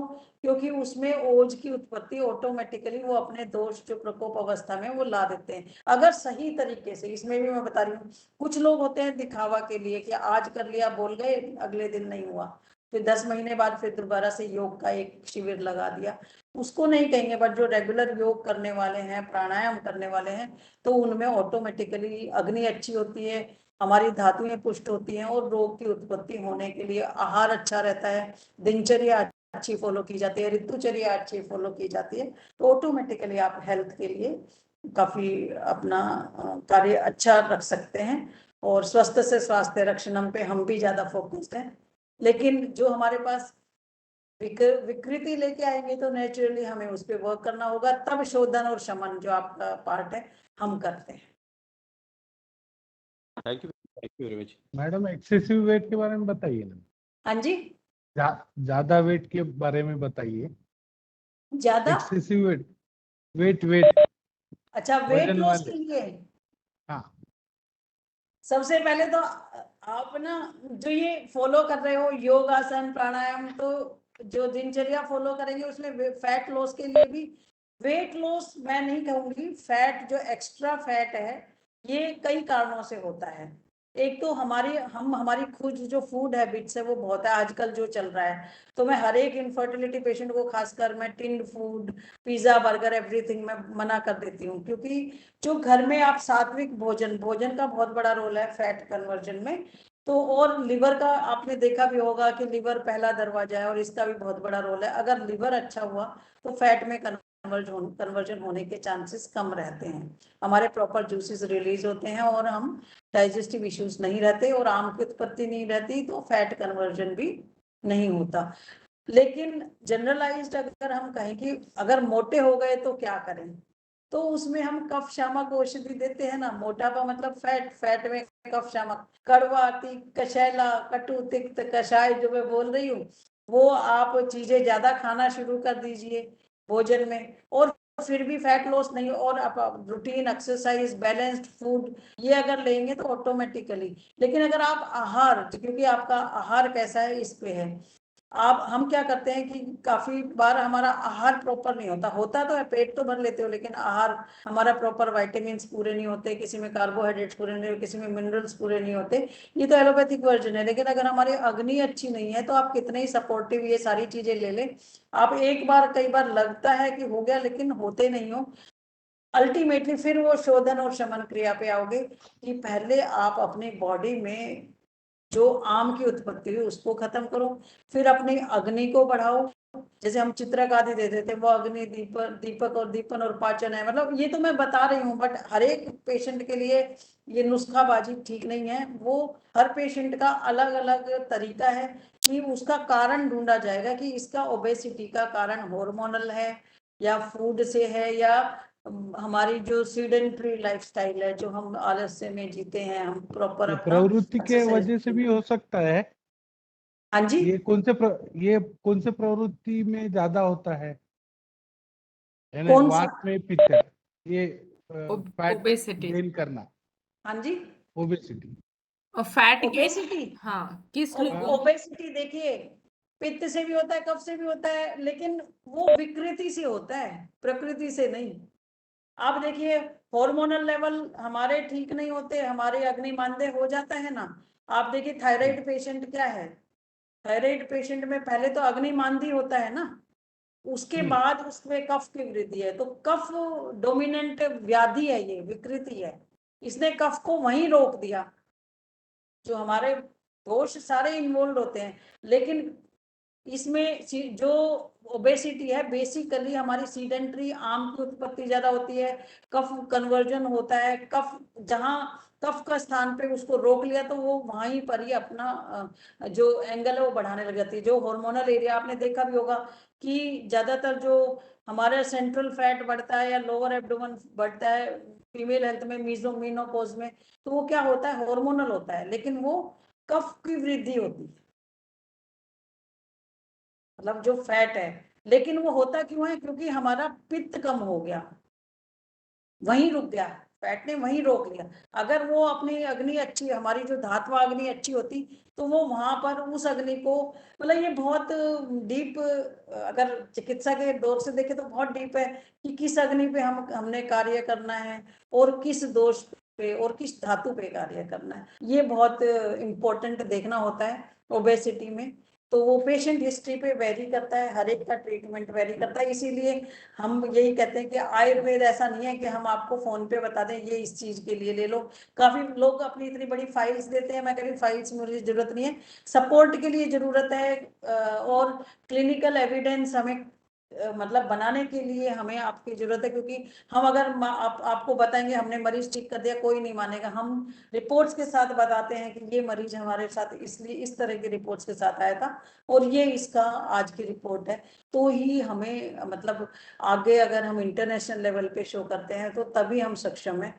अदरवाइज हम अपने चाहे कितने भी मरीज पहले भी वैद्य ठीक करते थे, लेकिन एविडेंसेस की कमी से हमारे पास उसका प्रैक्टिकल चीजें हम नहीं दिखा पाते। मैडम, हेलो मैडम, हाँ जी सर। पंचकर्मा चिकित्सा कौन से ऋतु में करना है? पंचकर्मा आपको मैंने थोड़ा सा तो बताया था, जैसे पंचकर्मा तो सम टेम्परेचर पे ज्यादा अच्छा था, मतलब ज्यादा तेज ठंड में भी नहीं करना चाहिए, बहुत ज्यादा गर्मी में भी नहीं करना चाहिए। लेकिन कोई मजबूरी की चीजें वो तो अलग बात है, लेकिन जैसे मैंने आपको वात पित्त कफ बताया, क्योंकि वो टॉपिक दूसरे ने लिया था, थोड़ा क्वेश्चन इसलिए आपके रह गए कि जो जैसे मान लो मैंने शुरू में बताया था कि वात का प्रकोप अवस्था वर्षा ऋतु में है, तो उसमें वर्षा ऋतु में क्या है, तो वस्तीकरण जितने भी हैं वो वर्षा ऋतु में ज्यादा होंगे। और जो वमन क्रिया है वो ज्यादातर हेल्दी नॉर्मल के लिए बता रही हूँ मैं, रोगी की अवस्था के हिसाब से तो अलग अलग चीजें, उसको उसका तो पैकेज बनाया जाता है कि इस तरीके से आपका ये चलेगा इतने डेज का। लेकिन नॉर्मल जो करते हैं, अब कफ का प्रकोप वसंत ऋतु में, वासंतिक वमन क्रिया तो अब थोड़ा सा लाइमलाइट में आ रही है, लोगों को पता चला, लेकिन वमन क्रिया मतलब उल्टी लगाते हैं, पंचकर्मा में जो वमन है वो हम करते हैं वसंत ऋतु में। और विरेचन, विरेचन मतलब दस्त लगाना, पेट साफ करना, वो परगेशन, वो हम करते हैं शरद ऋतु में। अब जैसे आप कोई भी अपने आम को मत बढ़ने दो, कुछ अगर दिक्कत है, डाइजेस्टिव इश्यूज है, तो पहले उसको विरेचन देके पेट साफ करो, उसके बाद अग्नि दीपक कुछ लो, हल्का भोजन करके उसको, क्योंकि ऋतु संधि आ रही है तो आपको उसी हिसाब से मैनेज करोगे तो पूरी उसमें ठीक रहेंगे। फिर आप हैवी हैवी लड्डू गोंद के और ये सब चीजें आ रही हैं, तो जो वो वर्ष जो इसमें ठंड में जो आप खाना चाहते हो, तो वो ताकि आप इजीली अग्नि प्रदीप्त रहेगी तो डाइजेस्ट करो। फिर उनका एक्सेस खाने से आपका फिर कफ का प्रकोप होगा, कफ प्रकोप का मतलब संचय होगा, तो संचय करके फिर उसको उल्टी के द्वारा वसंत में निकाल दो, ये प्रोसीजर रहता है। Thank you madam. होप सबको सबको कुछ समझ आया होगा 1%, क्योंकि हम जितना कोशिश कर सकते हैं उतना आपके समक्ष थोड़ी बहुत जनरलाइज, मैंने इसीलिए कोई टॉपिक नहीं लिया क्योंकि ये चीजें रह जाती है, सारे टॉपिक्स हो जाते हैं। मैडम आपने अप्लाइड पार्ट बहुत अच्छे से बताया, थेरोटिकल तो सभी बताते हैं, बट जो एक डॉक्टर्स पॉइंट ऑफ व्यू जो बताना चाहिए और पेशेंट को जो क्वेश्चंस रहते हैं जनरली, क्योंकि ये टर्मिनोलॉजीज तो नॉर्मल पर्सन को समझती नहीं है, पहली बात तो ये है कि वो आगे के वैद्य या तो डॉक्टर क्या बोल रहे हैं, लेकिन आप आज आपने बहुत सिंप्लीफाई करके बताया है। अजून थैंक यू सो और much. Thank you so much ma'am. और किसी को कुछ क्वेश्चन है? ओके नहीं ma'am. Okay. So thank you so much, ma'am, once again on behalf of HRDC Nagpur and from all the participants. I extend my thanks to Dr. Pushpa Yadav, madam. And somebody is asking about your question, phone number, madam. तो मैं आपका number share किया तो चलेगा? हाँ जी, no problem. My Okay. number is 8168. Calling number is 8168. 8168 ma'am एक बार बताइए, मैं चैट बॉक्स में डाल देती हूँ। हाँ जी, 8168 हाँ 34 34 0 0 829. Yes 829। But my please basically मैं कॉल हो सकता नहीं ले पाऊँ, तो व्हाट्सएप नंबर शेयर कर दीजिए। जी मेरे पास है व्हाट्सएप पे वो आप अपना 94162 94162 61 जी 800. 800। So Yes, thank you ma'am. so much all of you Thank for you so listening much, me. For listening me. इतने अच्छे से आप लोग सब सुन रहे थे, उसी के लिए बहुत बहुत धन्यवाद। ओम। Thank you so much, ma'am. Thank you. Thank you madam. Thank you madam. Thank you all of you. यहाँ पे रुकते हैं हम।